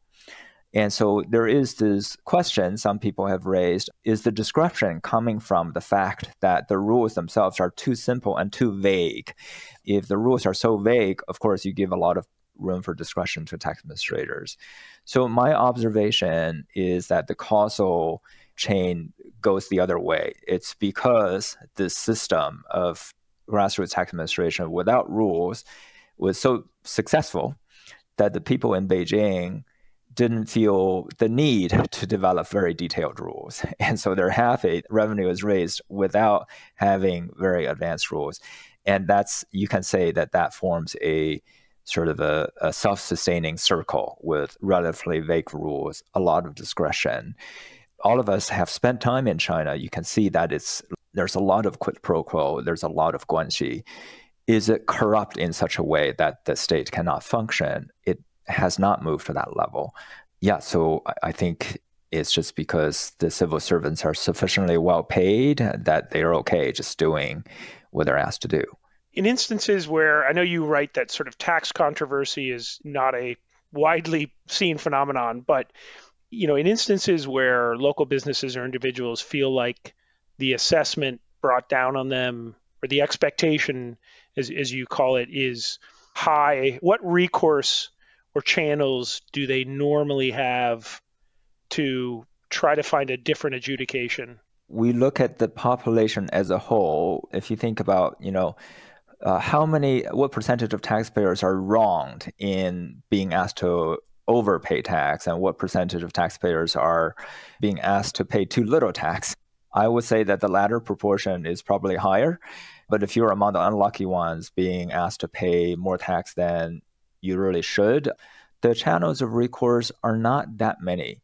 But I would just say that that's not a frequent phenomenon because we're looking at most taxpayers who don't actually know what the law requires them to pay. And so they don't appeal to the law and say, I'm being asked to pay too much. Their expectation was formed on the basis of these interactions with tax administrators in the first place. There's a lot in the book that, unfortunately, for the sake of time, we won't be able to dig into, but just even this, I think, is such a fascinating lens into a very complex system that in some ways works.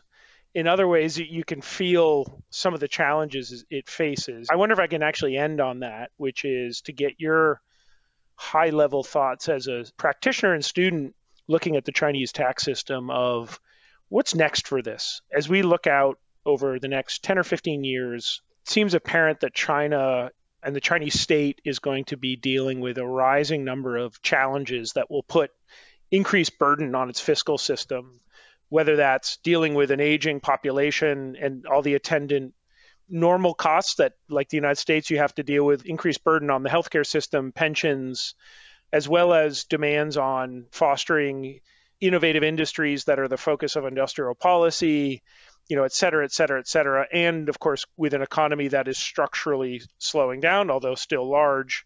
What is your assessment of the health of the Chinese tax system, and what's your prognosis for structural changes to the tax system? We're always hearing about potential property tax trial programs, trying to extract more income tax, shift away from the VAT. How do you make sense of that, and what do you think are the likely realistic reforms that we might expect? So I would say that, first of all, China did make tremendous progress up until the early 2010s, until Xi Jinping took over leadership in raising revenue and spending it in a way that's socially very appealing. And so most importantly, I would say that's the urban and rural basic social insurance system, both for pension and healthcare.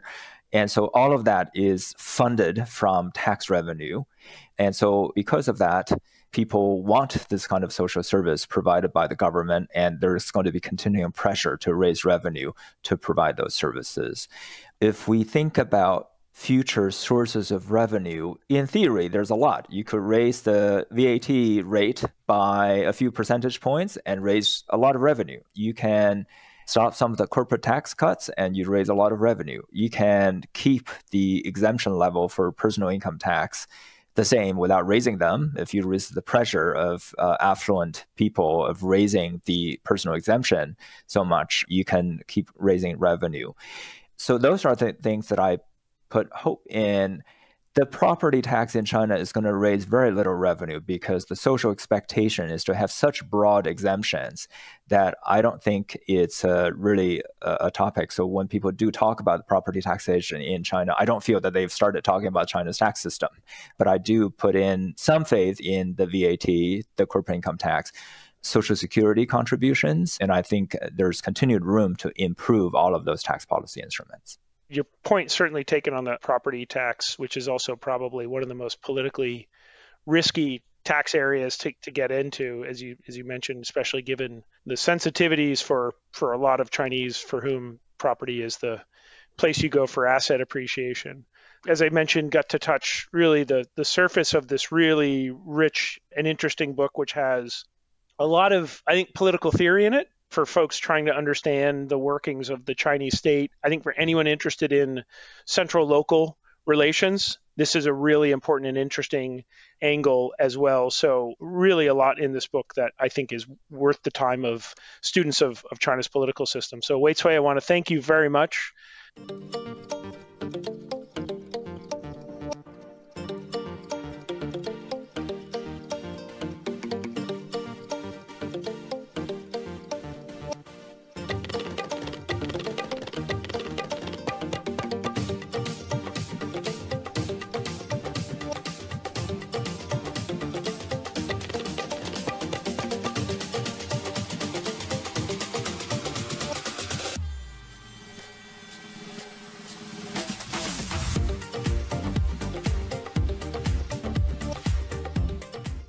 Well, good morning, everyone. Welcome. My name is Jude Blanchette of CSIS. I'm really delighted to be hosting this discussion of Chunhan Wang's fantastic recent book, The Party of One, The Rise of Xi Jinping and China Power's Superpower Future, which was published this May Chunhan, who I'm sure most viewers already know, is a China reporter at the Wall Street Journal who has been covering Chinese politics, policy, foreign policy for a long time, and is certainly one of the best analysts of contemporary China and Xi Jinping.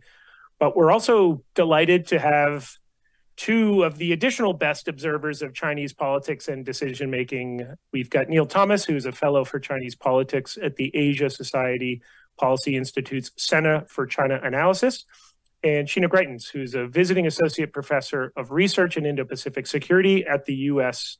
Army War College. We're going to get right into it, but just a very brief format for today. I'll start out by asking Chunhan a few questions about the book. And then we'll dive right into a discussion with the entire group, both of some of the conclusions that Chunhan has reached in the book and why those matter, but we also want to get into some of the burning questions that I think are on the minds of many right now as we watch this rapidly evolving or devolving, I guess, political system in China. Questions about the death of former Premier Li Keqiang and what that means for Xi Jinping. Is this something that could open up the gates of dissent? I'll ask the group about how strong or weak they think Xi Jinping's current position in power is, and how would we know? And then we'll also look a bit into the murky future to try to gauge what's next for China's political system and Xi Jinping. So thanks to everyone for joining this. And with that, we'll get right into it. And Chunhan, firstly, huge congratulations on this. I know this was a lot of work. Also came out at perfect timing for those, I think everyone just increasingly confused about what's happening in China's political system. Where is it going?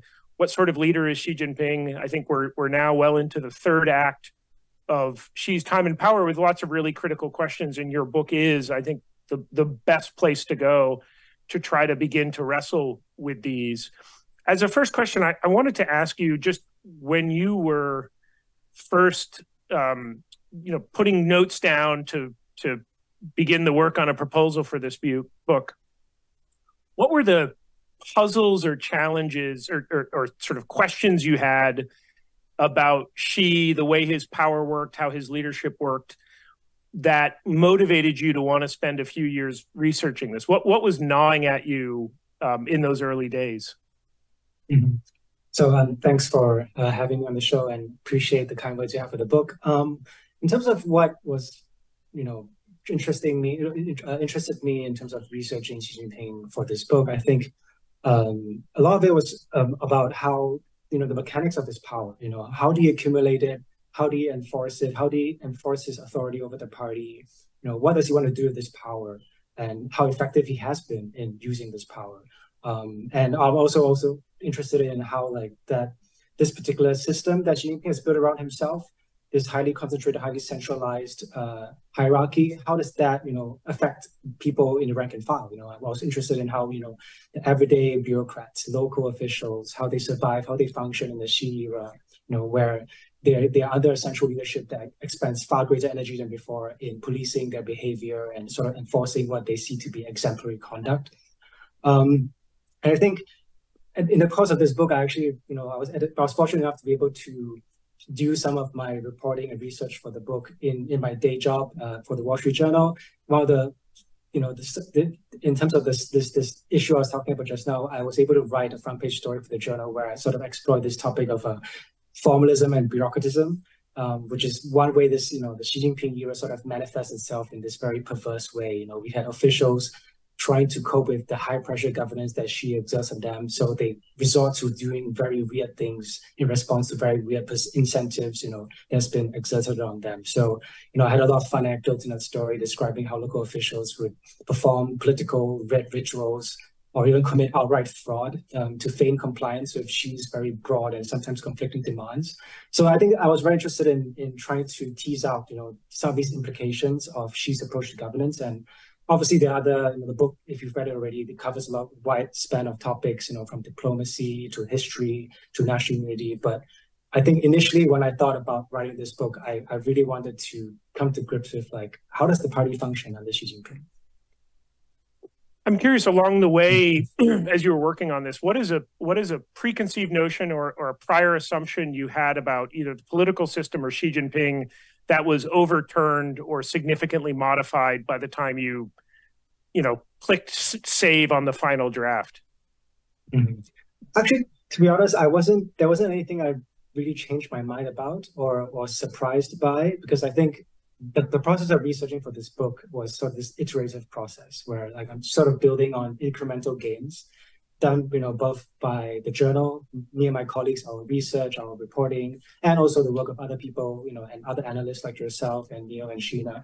So it's not like there was like some eureka moment where you discover something that really changed your mind about what's going on.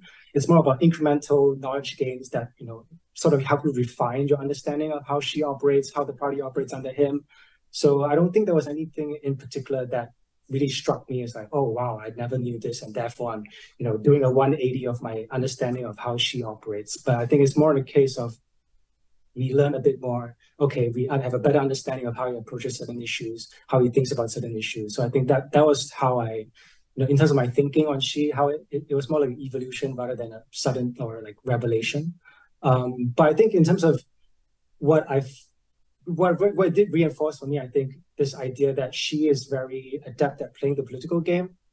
He is very good at using the party machinery to advance his interest. And it's also, I think maybe this is a bit less well understood, or maybe some people don't see it the same way as I did, which is I think he's actually quite careful in how he deploys his political capital.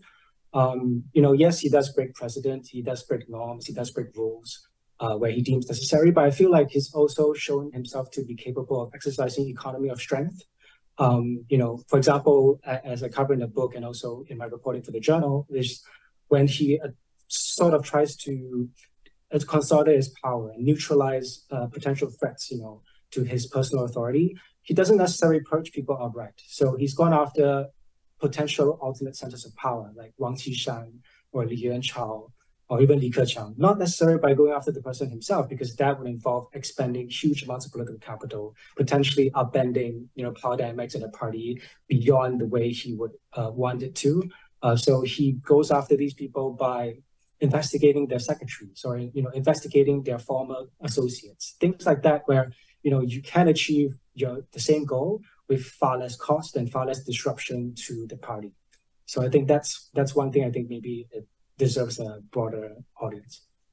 Can I ask, just to unpack that a little bit more, maybe in the general discussion, we can bring Sheena and Neil on in this as well. Is that a personality trait that is biased towards careful expenditure of political capital, or is that indicate relative vulnerability to where if he directly went at political targets, the cost or the risk would be too high? I think it's probably both. But in terms of the personality side of it, I think a lot of it is learned behavior, insofar as we can tell from his upbringing. During the Mao era, he had, he liked to talk about the fact that his one true education in his life is political education. Yes, he had a chemical engineering degree from Tsinghua. He did go to Bai school and all that, but like, as we know, his formal education was highly disrupted by the Cultural Revolution. So the one thing he truly learned, his true education, was in politics and how the political game is played in the Communist Party. So I think he understood really well how fickle, how ephemeral one's own political power can be, how fragile it is, how it can come and go very quickly, and sort of the games that you have to play is sort of hiding your true intentions and how you can play people off each other. That all those tactics that he saw growing up under Mao, I think that's what he internalized and has called forth when he's finally taken power himself and, deploy some of those tricks and tactics in the way he governs the party.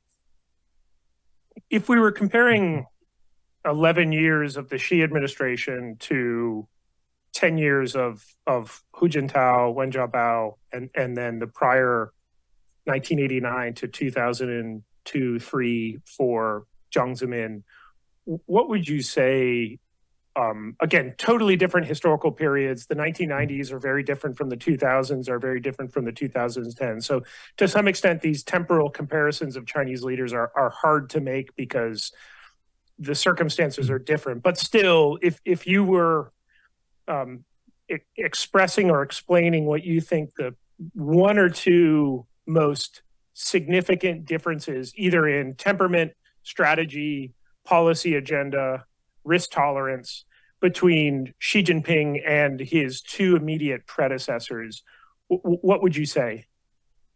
I think maybe this is a bit technical, but I think he's a far more Leninist person or leader in his approach to politics and governance compared to Hu Jintao and Jiang Zemin. So you might also describe it as being ideological in the sense that, Xi demands compliance with his normative political vision in the face of practical considerations. So that ultimately being read is more important than being expert. Delivering on the macro political vision that he has laid out is more important than finding, pragmatic solutions to policy problems. So I think you might even attribute this in some way to each leader's academic upbringing, their training, or lack thereof, in terms of Xi Jinping. So, both Jiang Zemin and Hu Jintao were both trained as engineers, right? So Jiang Zemin was an electrical engineer and Hu Jintao was a hydropower engineer. Whereas Xi Jinping, yes, he studied chemical engineering, but it's not really an academic degree. As mentioned in a book that one of his friends at the time described it as a degree in Marxism, when he was studying in Tsinghua.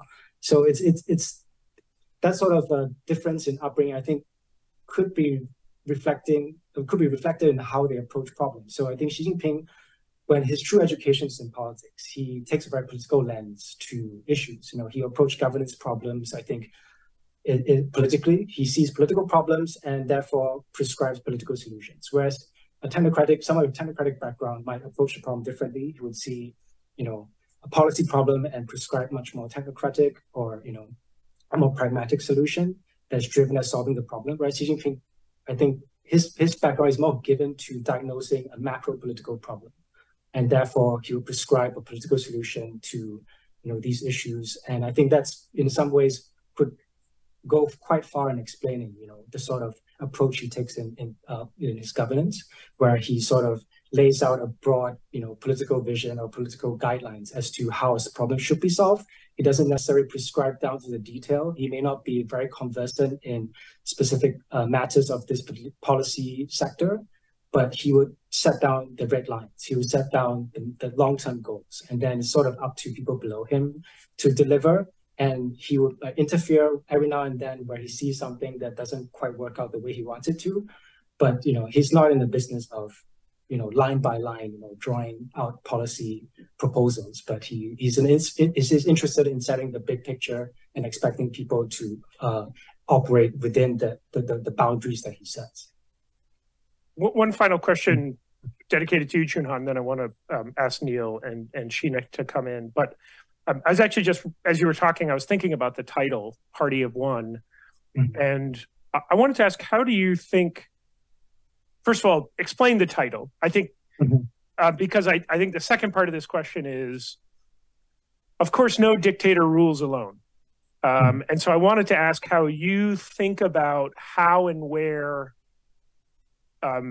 we should bring in and think about advisors to Xi Jinping. Cai Qi, for example, right now seems to be the guy. Yeah, I feel bad for Ding Xuexiang, who used to have that position, and I think is now sort of sitting in the corner waiting to be, asked to dance by Xi Jinping.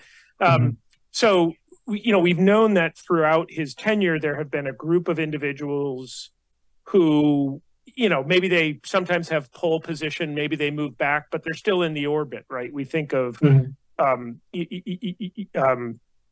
we think of Wang Huning comes to mind, right, with a lot of this stuff. As Ding Xuexiang, Han Zheng, for a vice president, seems to be doing more, going to UNGA.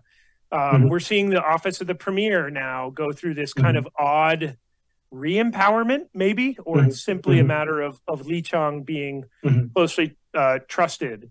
Wang Qishan, early on in the Xi administration, played a very important role in anti-corruption. So if you were kind of writing a book about Xi Jinping's advisors, who would be in the the table of contents for playing key roles, and second is how important are they to policy, formulation and implementation? So the first question, the title of the book, actually I think I've told some people this story, but the title Party of One was originally the title of the chapter on succession.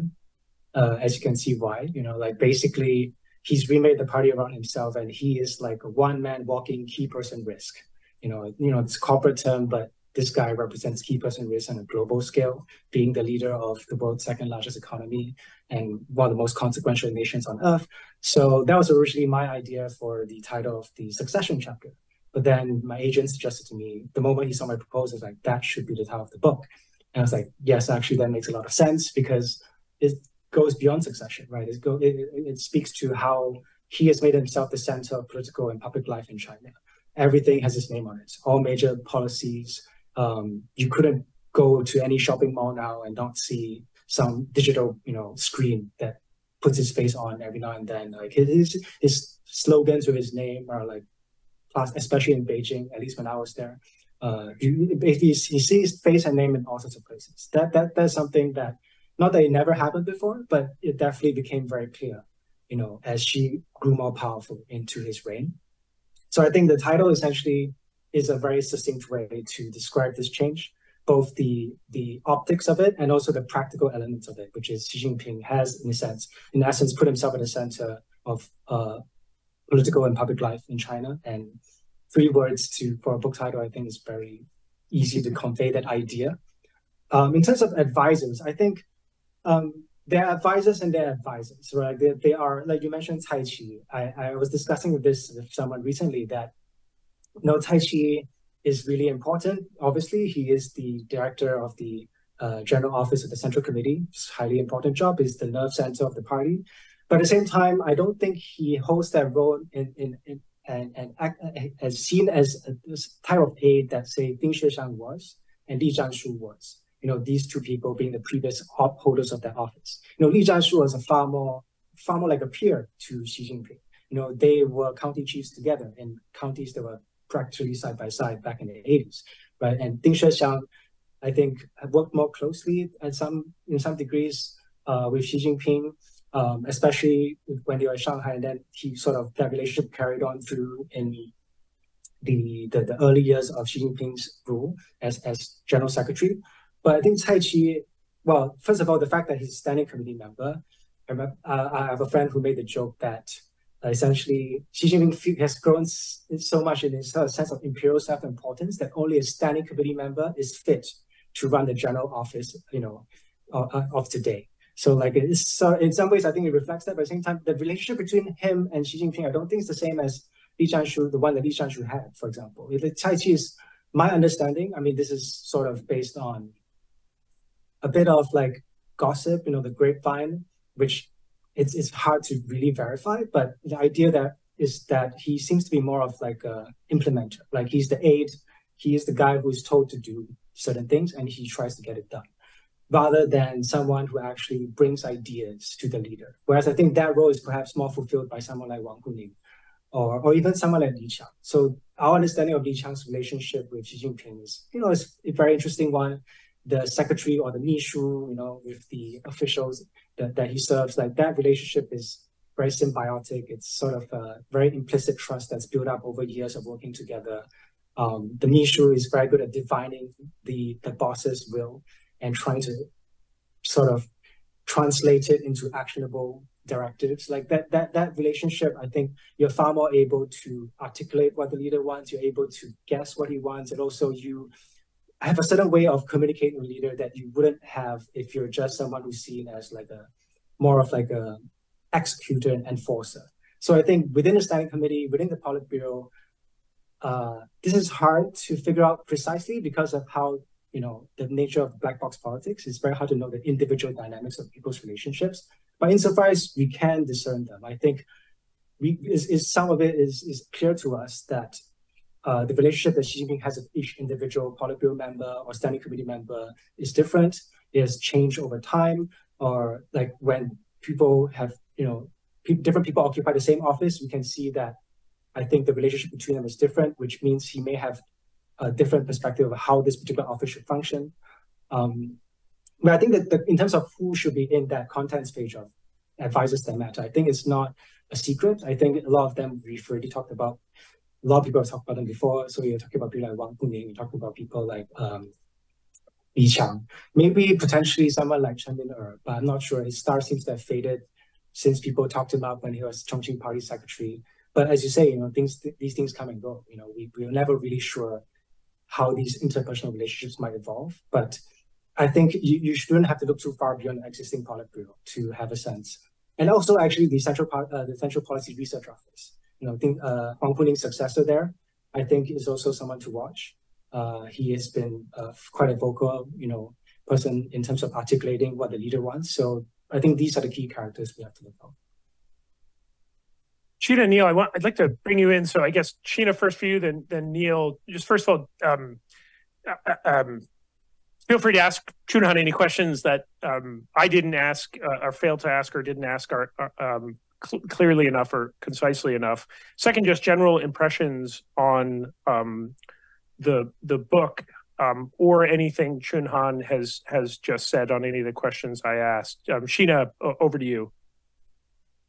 Yeah, well, first, congratulations, Chunhan. This is a terrific book. I really enjoyed reading it, even having, read your reporting for a long time. There was a lot that you stitched together here and contextualize and sort of present that's really an interesting portrait of Xi Jinping and of China under Xi Jinping. So many congrats on that. I have about 4 things that jumped out at me when I was reading the book, the last of which is a question that follows up on some of what Jude has already said. First, just starting with the book title, right? I think your book really draws out, at least in the world that I come from, which is academic political science, we tend to think of authoritarian regimes as either party-led or personalist, or we have for a long time. And I think what you do is show us what the fusion of those two looks like.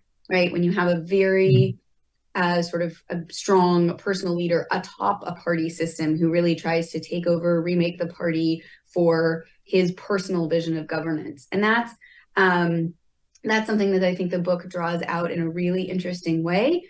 And it's something that I think, at least in the academic field that I sit in is a little bit challenging to our usual, the sort of category boxes we like to separate things into. But second, then, and you used this phrase once already this morning, the challenge that creates for succession in China's political system is immense. And you used this phrase this morning, and it's in, I think, maybe one of the early chapters of the book, key person risk, right? That if Xi Jinping really is looking out for the longevity of party rule, he's actually created a significant point of failure risk here for the party. And I just thought that was a fascinating point that you made in a way that I haven't heard a lot of other people make. And so I don't know if we want to double back and talk about succession a little bit more, but the part about the rise of Xi Jinping and then the implications of what the next transfer to the next leader might look like, I thought were really well done. The third point that I thought that you drew out really in a really interesting way that I just was really struck by, even though this is an area that I follow pretty closely, was a discussion about Xi Jinping's use of law, right? And I remember reading Han Fei in grad school when I was writing my dissertation, which was more about Taiwan than mainland China, but the sort of legalist framework that he uses and just the pace with which you call him the codifier in chief, which I thought was a really nice phrase, because he has passed an immense number of national security laws, which is the area I follow, but you do a really nice job of pointing out that he's also the NPC under Xi Jinping has just passed a lot more laws in general, right? And so this legalization and the use of law as a tool of party governance, I thought was really was a really helpful part of the book. And then the fourth one, which is really the question I wanted to throw out, because I do think it gets to this puzzle of how strong is Xi Jinping really, right? How and what does it mean to be strong in a system like the one he's created? There are multiple threats that any leader has to contend with in different political systems, and as the institutional design of the system changes, so does the risk to the person at the top. But I was really interested, you go through in the book kind of the fact that Xi Jinping purged a significant number of leaders in the coercive apparatus in the military. He cut the PLA significantly. I think only maybe Mao and Deng Xiaoping have reduced the size of the military as much as Xi Jinping did. And these are things that typically could be seen as, and the anti-corruption purges were kind of maybe a little bit of a pushback on the PLA's traditional autonomy. Not that he's taken away that autonomy. I'm definitely not saying that, right? The PLA retains some significant organizational autonomy. But Xi Jinping has done some things that traditionally in a lot of other non-democratic political systems would maybe raise the risk of the military acting against him, aligning with another leader or just doing something to challenge him. And so I actually think, but on the other hand, Leninist systems, you talked about Xi Jinping as sort of the ultimate Leninist, right? Mm-hmm. Leninist systems tend to have very low rates of military coups or attempted military takeover. And so I wanted to ask you kind of how you put all these pieces together, because when I look at Xi Jinping's China, one of the biggest puzzles for me that bears directly on this question of, I think, of how strong or weak he is, and also has lots of implications for things like a Taiwan scenario, are what is his relationship with the military? How comfortable with his level of command, the quality of the information he gets from the military, and how do we think that relationship functions, and what is his perception of it? What's the military's perception of it? You bring a lot of really interesting details out in the book, but I confess I remain puzzled by what this relationship is, and I think it's hugely consequential for Chinese politics, traditionally has been in Chinese history, which you point out. So that's my sort of like question I wanted to toss back, which is, what do you make of his evolving relationship with the military, and how that matters inside the political system you describe? So I'll stop there, but those are things that jumped out at me, and one potential question for you. And then Jude, I'm happy to follow up, but I want to stop there. Great. Chunhan, do you want to offer some thoughts on that question? Sure. I mean, I like to think about Xi Jinping's power in two terms. Like, one is like, where his relative standing to other people in the party, like to his peers, his fellow leaders. And I think on that front, he's unquestionably powerful. There's no clear rival. There's no clear alternate power center. There's no doubt that he is numero uno. The other terms which we can look at power is, what can he get done? And I think the record there is far more mixed. You don't have to look too far in terms of what he has failed to deliver. The example I use in the book, for example, is retirement age.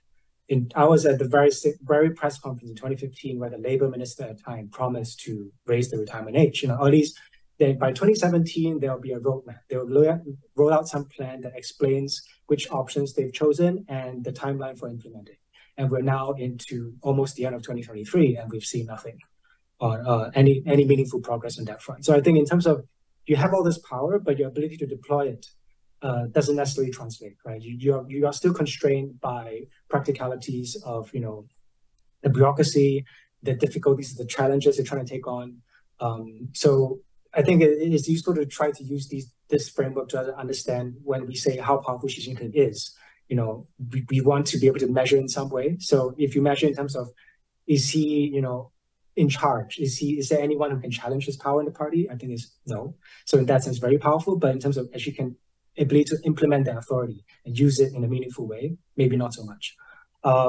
Moving on to the military piece of it, I think we talked about the purges, right? So I think what Xi Jinping clearly has done quite well is that, yes, you destroy a lot of people's careers, you upset a lot of vested interests in the military, but at the same time, I think you have to empower a certain other faction in the military. There are always winners and losers in purges. So clearly he has identified the winners of the purges and allied with them in a way that, it has only consolidated its own position and its own influence over the military. So I think the key beneficiaries are people who actually believe in having a modernized, capable fighting force, the people who actually are, professional soldiers and take pride in having command of a military that can go toe-to-toe with the West, go up against America, against European powers. and be able to, deploy advanced weaponry, engage in combined arms operations and things like that. People who actually want to see, a PLA worthy of the name. And I think Xi Jinping has, done a good job in sort of making sure these people are empowered. Obviously, recent events suggest that there are still some big problems in the military that he has yet to resolve fully. But I think in terms of understanding how he has asserted his control over the military, I think he's basically identified who he wants to be rid of and found the right people to team up with and who accept his authority. And he has in turn empowered these people to rise up in the system and take senior positions in the PLA. Neil, let me bring you in. Same set of questions to Sheena, but just general thoughts and impression on the books. Any thoughts on comments made where you'd like to add or fill in gaps or challenge any of the comments made? And then if you had any questions for Chunhan emerging from the book, we'd welcome you raise those as well. Thanks, Jude. Yeah, I'll just join the chorus of praise for Chunhan's book. I think it's the best overview of Chinese politics in the Xi era, and anyone who hasn't read it should go out and grab a copy and use it to fill people's stockings at Christmas or whatever you celebrate coming up. So I think it's a great book. Thank you for writing it, Chunhan. In terms of two highlights for me, in terms of the book's contents, I mean, it's all good, but I think it's the past and the future of Xi's role in Chinese politics, I think done especially well, like telling that story of Xi's rise to power. I think, and you obviously, draw together different sources, but I think it's the best kind of condensation of that journey from, Xi's childhood to Xi being, on the throne of Chinese politics, and just kind of highlighting the role of, Xi's skill as a political operator and how he would, cultivate senior leaders at the time, like the importance of Jiang Zemin and especially Jia Qinglin in Xi's rise, and how he played the game. And I mean, you use a quote from Robert Caro, the biographer of LBJ here in the US, that when you're rising through the ranks, you conceal, but when you have power, that reveals. And I think that that's kind of really useful in thinking about how people got Xi Jinping so wrong, right? And he was playing a game, right? He wasn't putting his cards on the table. He wasn't, really aligning himself strongly with either particular camps. He was obviously cultivating Jiang, but he wasn't, ever seen as Jiang's top lieutenant or anything like that at the time. And I think that holds some lessons for us in thinking about, what's next in Chinese politics. Like it's may well be the case that we've got, I think it is the case, we have no idea who is, next and who might be coming. But in terms of even how we think about that conversation, we do really have to remember how little we know, especially about these interpersonal relationships between the top leaders. We kind of know that Li Chang's kind of taking a lead role in the economy. Tsai Chi's actually doing a lot of things behind the scenes. But in terms of who others would rally behind, or who might have a ruthless political skill set that they haven't shown to us yet, we know very little about those things. I think that's kind of leads me to the other highlight, which is the discussion of succession. And obviously Jude and Richard Richard McGregor wrote a great paper about that as well. So these are kind of the two best things written about this question. And I think that, Chunhan arrives at a conclusion that maybe, and correct me if I'm wrong here, Chunhan, but my impression is that you think it maybe is more likely than not that Xi will at some point, name a successor and try and, put his political capital behind a succession plan. That's obviously not happening in the near future in your telling, but I think that is, it's a source of uncertainty, but also potential, debate and disagreement. Like I potentially think that Xi is a little bit, all the reason why he hasn't chosen a successor so far, the fact that you create potentially like a rival, you have a lame duck situation where your power might start to drain away, you don't have necessarily guarantees about how that successor is going to deal with you and your family, kind of sources, ingredients for indecision in politics. And we may kind of get a situation where it's not necessarily a strong succession, it's more like a kind of Mao and, Hua Guofeng type situation where she kind of sees the writing on the wall for himself a bit too late, and there's only a very weak successor without as much planning. But I think, I don't know, like that's, I think that you make a pretty good case that, made me certainly think about, it was more likely than I'd previously thought that she could get behind that sort of a plan. So that's, maybe something we can talk about later. In terms of two kind of questions that kind of the book made me think of, there's a lot in a very good way, right? In terms of stimulating discussion and debate about Chinese politics. I think for me, there's two things I'd be really curious to get your further thoughts on. Firstly, I think the role of ideology. That's something that we talk about a lot with Xi. It's, kind of a theme that goes across a lot of chapters in the book. And, there's these statistics like, local government officials saying they're spending 30 to 40% of their time, or SOE employees too, on ideological training.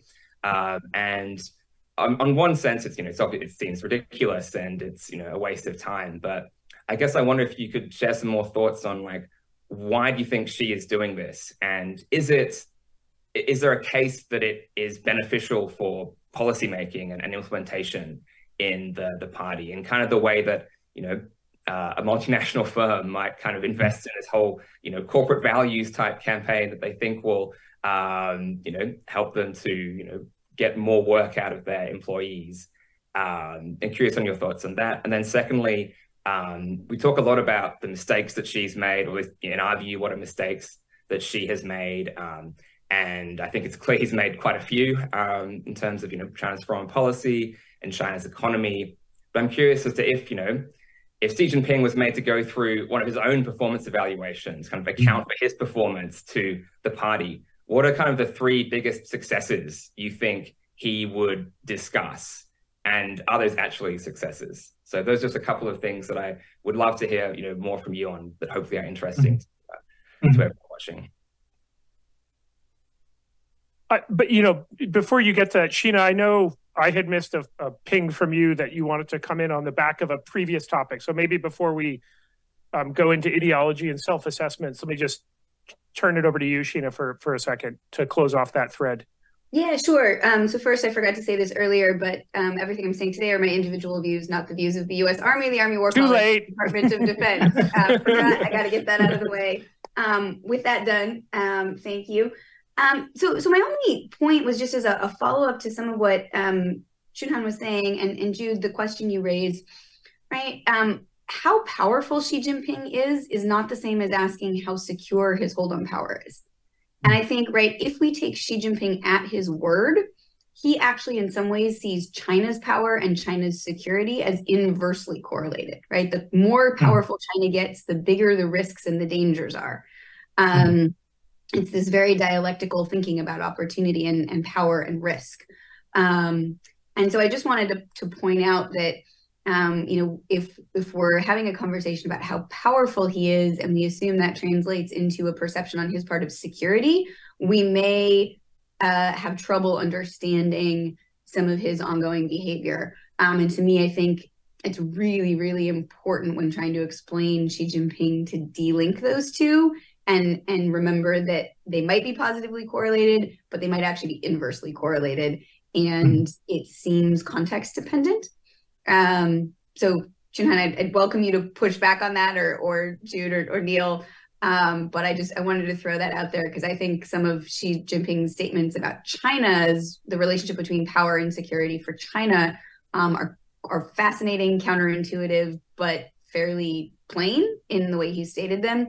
And if you apply that to, and maybe we shouldn't, right? Maybe we shouldn't personalize this to Xi Jinping's hold on power, but I think it at least opens up a question that we should not assume or take for granted. So that was my only thought, but I think it does bear on and one of the framing questions of the book and of this discussion. So I wanted to put that out there. Thanks, Jude, for your patience in letting me loop back and close that circle. It's a great point.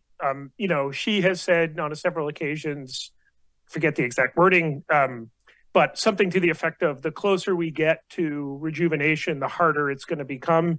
I think some of that is preparing the system, but I think it's also a diagnosis. I've always said something to the effect of, Xi Jinping is in power, but he's not necessarily in control.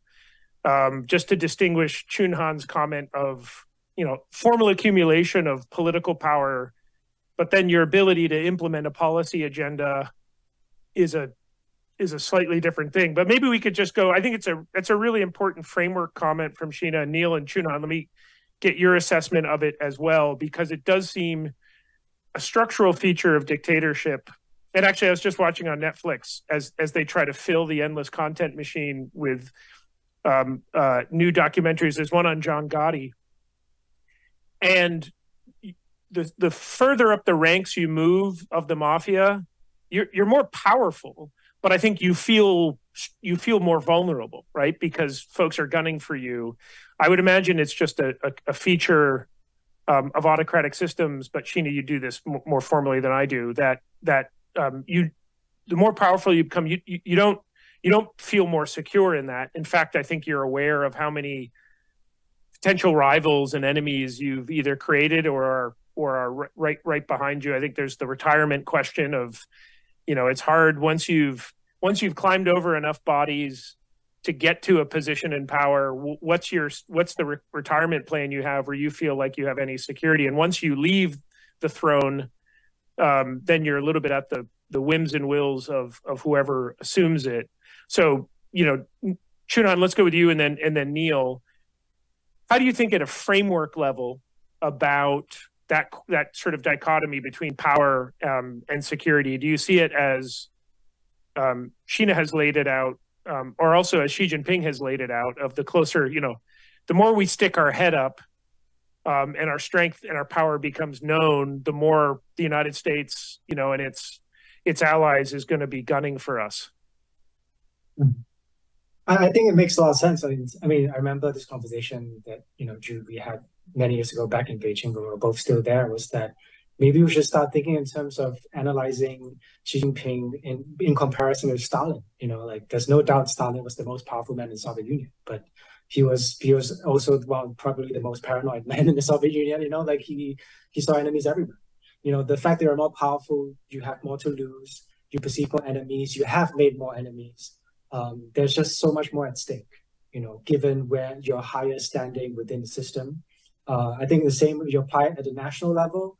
The more interest that China has, the more vulnerabilities you have, the more things you have to defend, the more, it's sort of the burden of knowing more. And in some ways as well, the burden of knowledge, you realize where you're ignorant.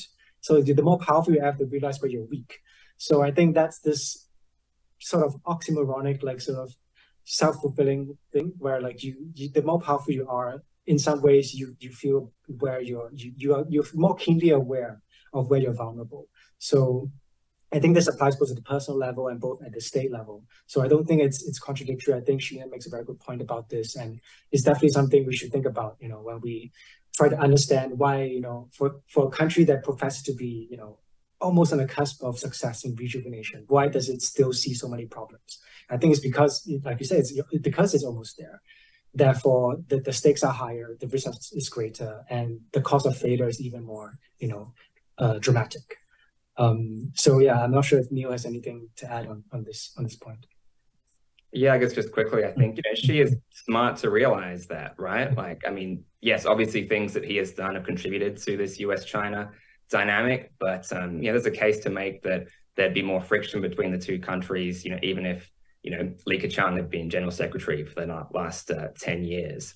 And so, doing things like reorienting China's foreign policy towards the global south, trying to build up domestic bases for innovation and high technology, they're big gambles, but if they end up working, she's going to seem like one of the smartest statesmen in the world. It's a different question as to how likely they are to work, but in terms of diagnosing the issues that China is currently facing, there's other ways you could go about doing it, but it's not irrational to kind of be pursuing the policies he is. Then on a personal level, in elite politics, yes, Stalin was very paranoid, but he did, he ruled the Soviet Union for his entire, the rest of his life. And I think that the similar kind of calculation applies to Xi from the, brutal perspective of just, commanding elite politics. It's not a weakness to be identifying these problems. It's actually a strength. It's vigilance.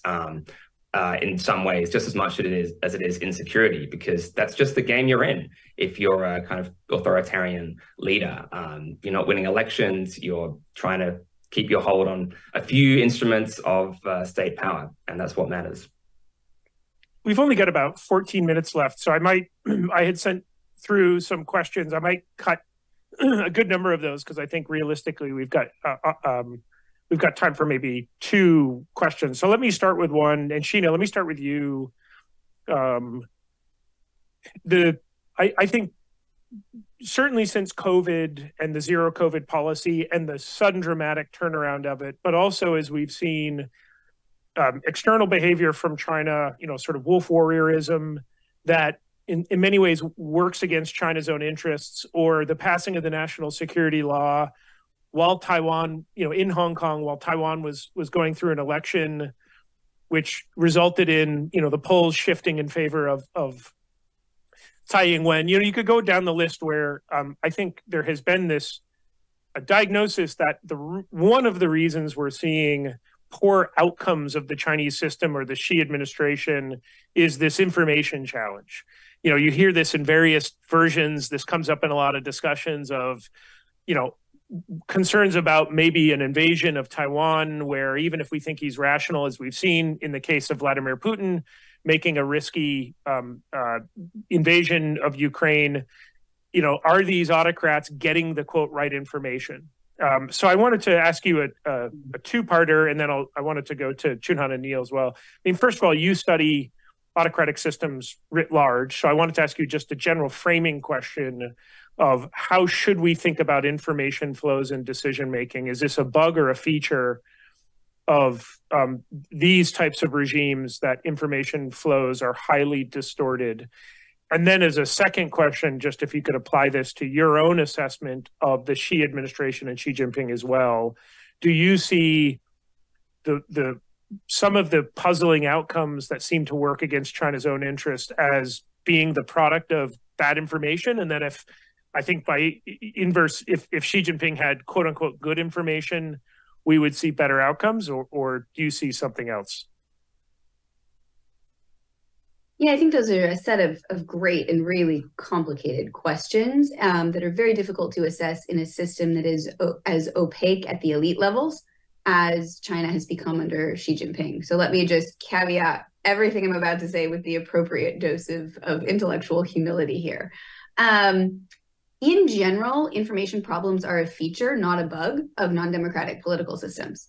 Leaders tend to set up systems where they hire people who don't like to give them bad news, either because they hire them based on loyalty or because they punish people who do bring them bad news. Saddam Hussein was famous for having, chopped up, I think it was the health minister, and delivered him back to his family in a box, right? Not surprisingly, no one wanted to tell him the truth about the performance or ability to perform of his own military after that.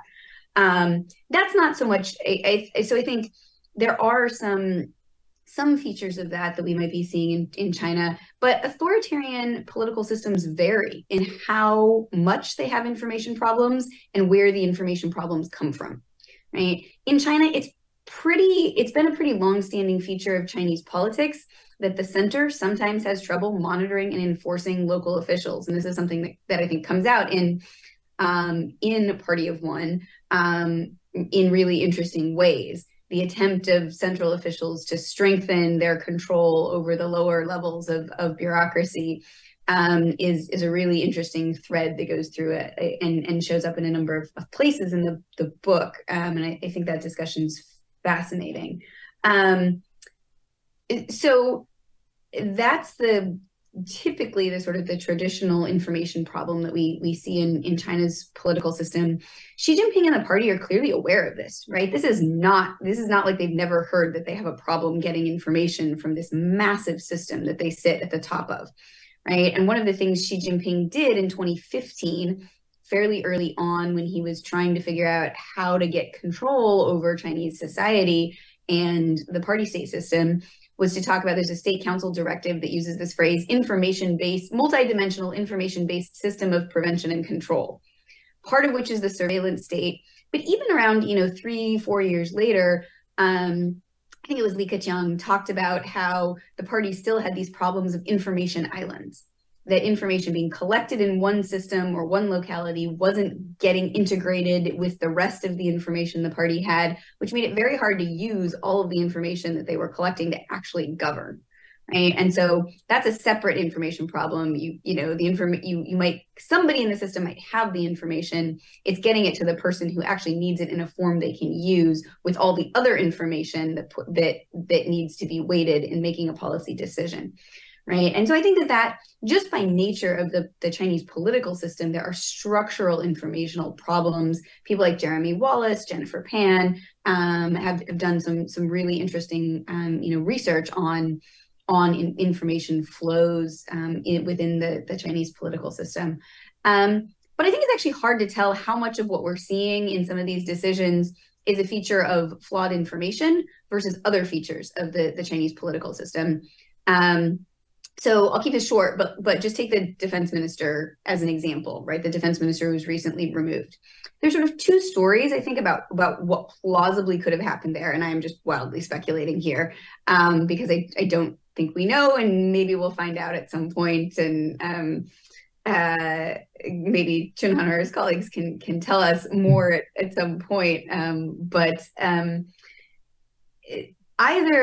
So the decision to appoint Li reportedly came from Xi Jinping, which suggests that either he didn't have all the information about the potential corruption that we think then led to Li's removal, or he had the information, wanted to appoint Li. And remember, that was actually potentially a costly decision by Xi Jinping because Li was sanctioned by the United States government. And so that was going to present some problem for the defense relationship with the United States, which is not exactly going swimmingly and smoothly these days.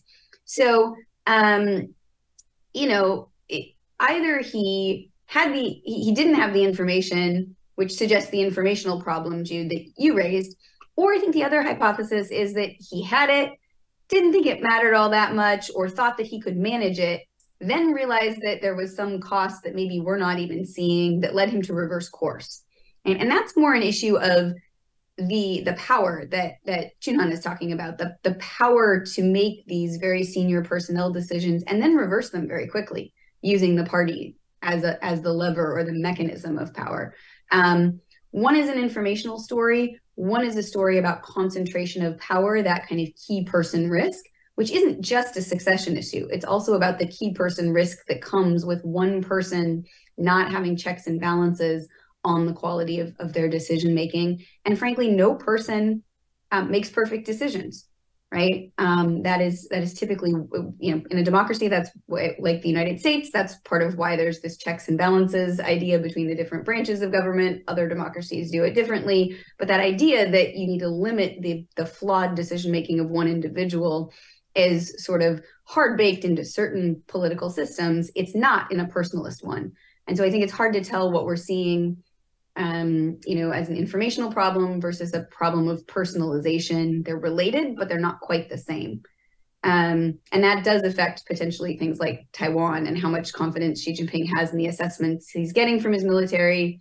How he'll react if he doesn't trust an assessment is probably a longer conversation. But I think, again, we need to think carefully about what the possibilities are if that is, in fact, the case. And we see the same kind of thing in control over the uniformed military, which we may or may not see. So I don't know if that answers your question, Jude, but I feel like I've talked too long already, so I'll stop there. No, that was great. Thank you. Chunhan and Neil, just can I get your quick reactions, reflections on the information question? And I think we'll have time for one quick round robin of final thoughts. So Chunhan, let me go to you first. How do you think about the information question? I think Xi Jinping is very aware of this issue. I mean, I think it was last year or 2 years ago where he talked about this issue, where I basically appealed to officials, like, go out and make friends in the grassroots so you can have a perception of like reality on the ground. You better improve your understanding of what's happening on the front lines in the cold face. It's a bit rich coming from him, perhaps, but like the fact that he made this a very public appeal, I think he understands the basic nature of the problem. And I'm sure he understands that that also applies to himself. This applies, I mean, I've heard anecdotes, not just him, but other officials have done this as well. Like, for example, Wang Qishan, where you would also use informal channels. You get your old buddies, your old war comrades, back in the day where you had, like, for example, Wang Qishan used to call upon people he knew when he was more, at the Rural Affairs Office back in the 80s, like get those people to help him run some private, like under the fly, sort of inspections or like, sort of fact-finding missions, and then report back to him. So he has a better sense of what's actually happening on the ground. My understanding that Xi Jinping also talks to people, whether it's like family members or, he in the past, not so sure whether he does as much of it now, was like he actually would talk to fellow princelings, I think, to just at least get a sense of different reporting channels. Apart from the formal party reporting channels, he has other sources of information. Obviously, the quality of that is also questionable, even if we don't really know. And how he applies that, what he does with that information, we also don't really know. But I think he has demonstrated awareness of the problem. I'm just not sure we know enough, we have enough facts on our hands to have a good assessment of whether he has come up with a reasonable solution. Neil? Yeah, I'll just add super quickly another thing that is in Chunhan's book and has been discussed elsewhere as well, is the introduction of these kind of public mailboxes on official websites. So I think Chunhan discusses the one on the CCDI website after Wang Qishan kind of took over in the early Xi era, and this allows anyone, as long as you don't put in stuff that's too critical of Xi or people who are affiliated with him, to, basically to report on local officials who are doing things they don't like. And there's, there's actually dozens and dozens of these mailboxes on different websites. It's kind of like the online version of petitioning, or kind of the letters and calls system. So it's kind of another way in which Xi has at least attempted to try and increase the things in his toolkit to address this information problem. We have 2 minutes left, so I'm going to take a question that I had flagged I was going to ask, but I'm going to modify it slightly. It's going to be slightly harder, but I think everyone on joining it, three of you we're all sort of some variation of Xi Jinping is firmly in power. Let me ask, what is the specific thing or the sort of thing you would see emerge in open source that would begin to change your mind about in a fundamental way on Xi Jinping's grip on power? It doesn't have to be the specific thing, because I know we don't know, but either give me the specific thing you would see or an indicative sort of thing where you would watch that and say, oh, okay, something's changing here. Chunhan, you wrote the book, so unfortunately you have to go first. Okay. What would it be? I would think in the current context, it would be the emergence or re-emergence of discordant voices on key policy matters or political principles in open source material. So whether it's like state media or like party journals, where, this was common in the past. We would tend to see different, very vigorous debates on key issues in these platforms. But I think Xi Jinping has largely quashed it. It's pretty much speaking with one voice now. But the fact that if, we start to see signs of this re-emerging, more vigorous debates on actually very fundamental issues, I think it's a sign that the perceived risk of speaking against the leader has declined, or they are not so fearful anymore, or they think the stakes are so high that the leader is making so many bad mistakes, we have to speak up or risk the whole edifice collapsing. So I think the re-emergence can I ask you, what would be the issue? Yeah. What would be the specific topic amongst that blanket statement where you would go, oh my gosh? Oh, that's a bit tough. I guess it would be things like, fundamental. Taiwan? It could be Taiwan, could be something fundamental like a term limit, something in terms of like political reforms, things that clearly are unequivocally linked to Xi Jinping and he personally changed. And if you reverse that, I think it's very clear sign. Okay, Neil.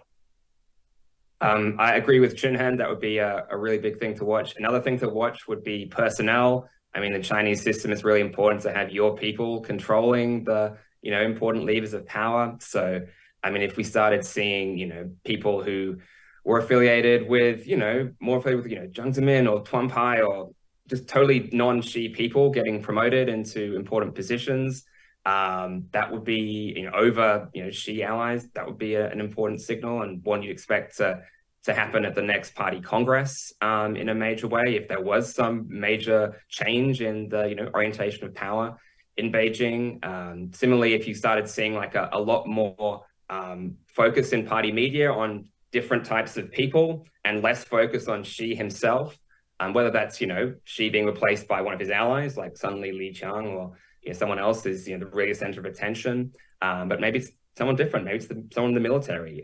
That would also, whatever it is, be a signal. And Neil, you would not interpret that of a sign of compromise and moderation. You would interpret that as a sign of losing grip. Well, Xi has to compromise more. He's losing some of his grip on power, right? Okay. Okay. The degree of what that happened would, kind of land you on whether this is, a slight compromise given, a falling economy, or whether this is like a major change in, who's actually running the show. Sheena. A health issue. Given Xi Jinping's age, I think that's something we should be looking for. A health issue that cannot be, sort of concealed or managed privately, has lots of political implications. That's what forced succession planning in North Korea pretty clearly, from Kim Jong-il to Kim Jong-un. And I think it would have the same effect here. If we saw Xi Jinping swimming in the Yangtze River, with that, and so can I ask just very quickly on the Li Keqiang death, do you think, given he was 68, looked good as of his last public appearance, do you think that has any knock-on effects? Does that raise uncomfortable questions? What do you think? It raises questions, but questions that are already there, because Xi Jinping is so central to the system, and it's unclear how it would function if anyone else tried to take his place. Yeah. Well, sorry to have rushed the final few questions, but as someone said before we started recording, the hour will go by fast, and it did, and I only got to about 14% of the questions I had prepared. So first of all, just another huge congratulations to Chunhan for writing this great book, which is going to persist and last. This is a book that explains the last decade and gives us a good, firm stance to look forward another 10 years with the appropriate caveat that Sheena made about intellectual humility. Nonetheless, I think this is going to be a really lasting book. And then really hearty thanks to comrades Sheena Greitens and Neil Thomas for joining us on a Monday morning.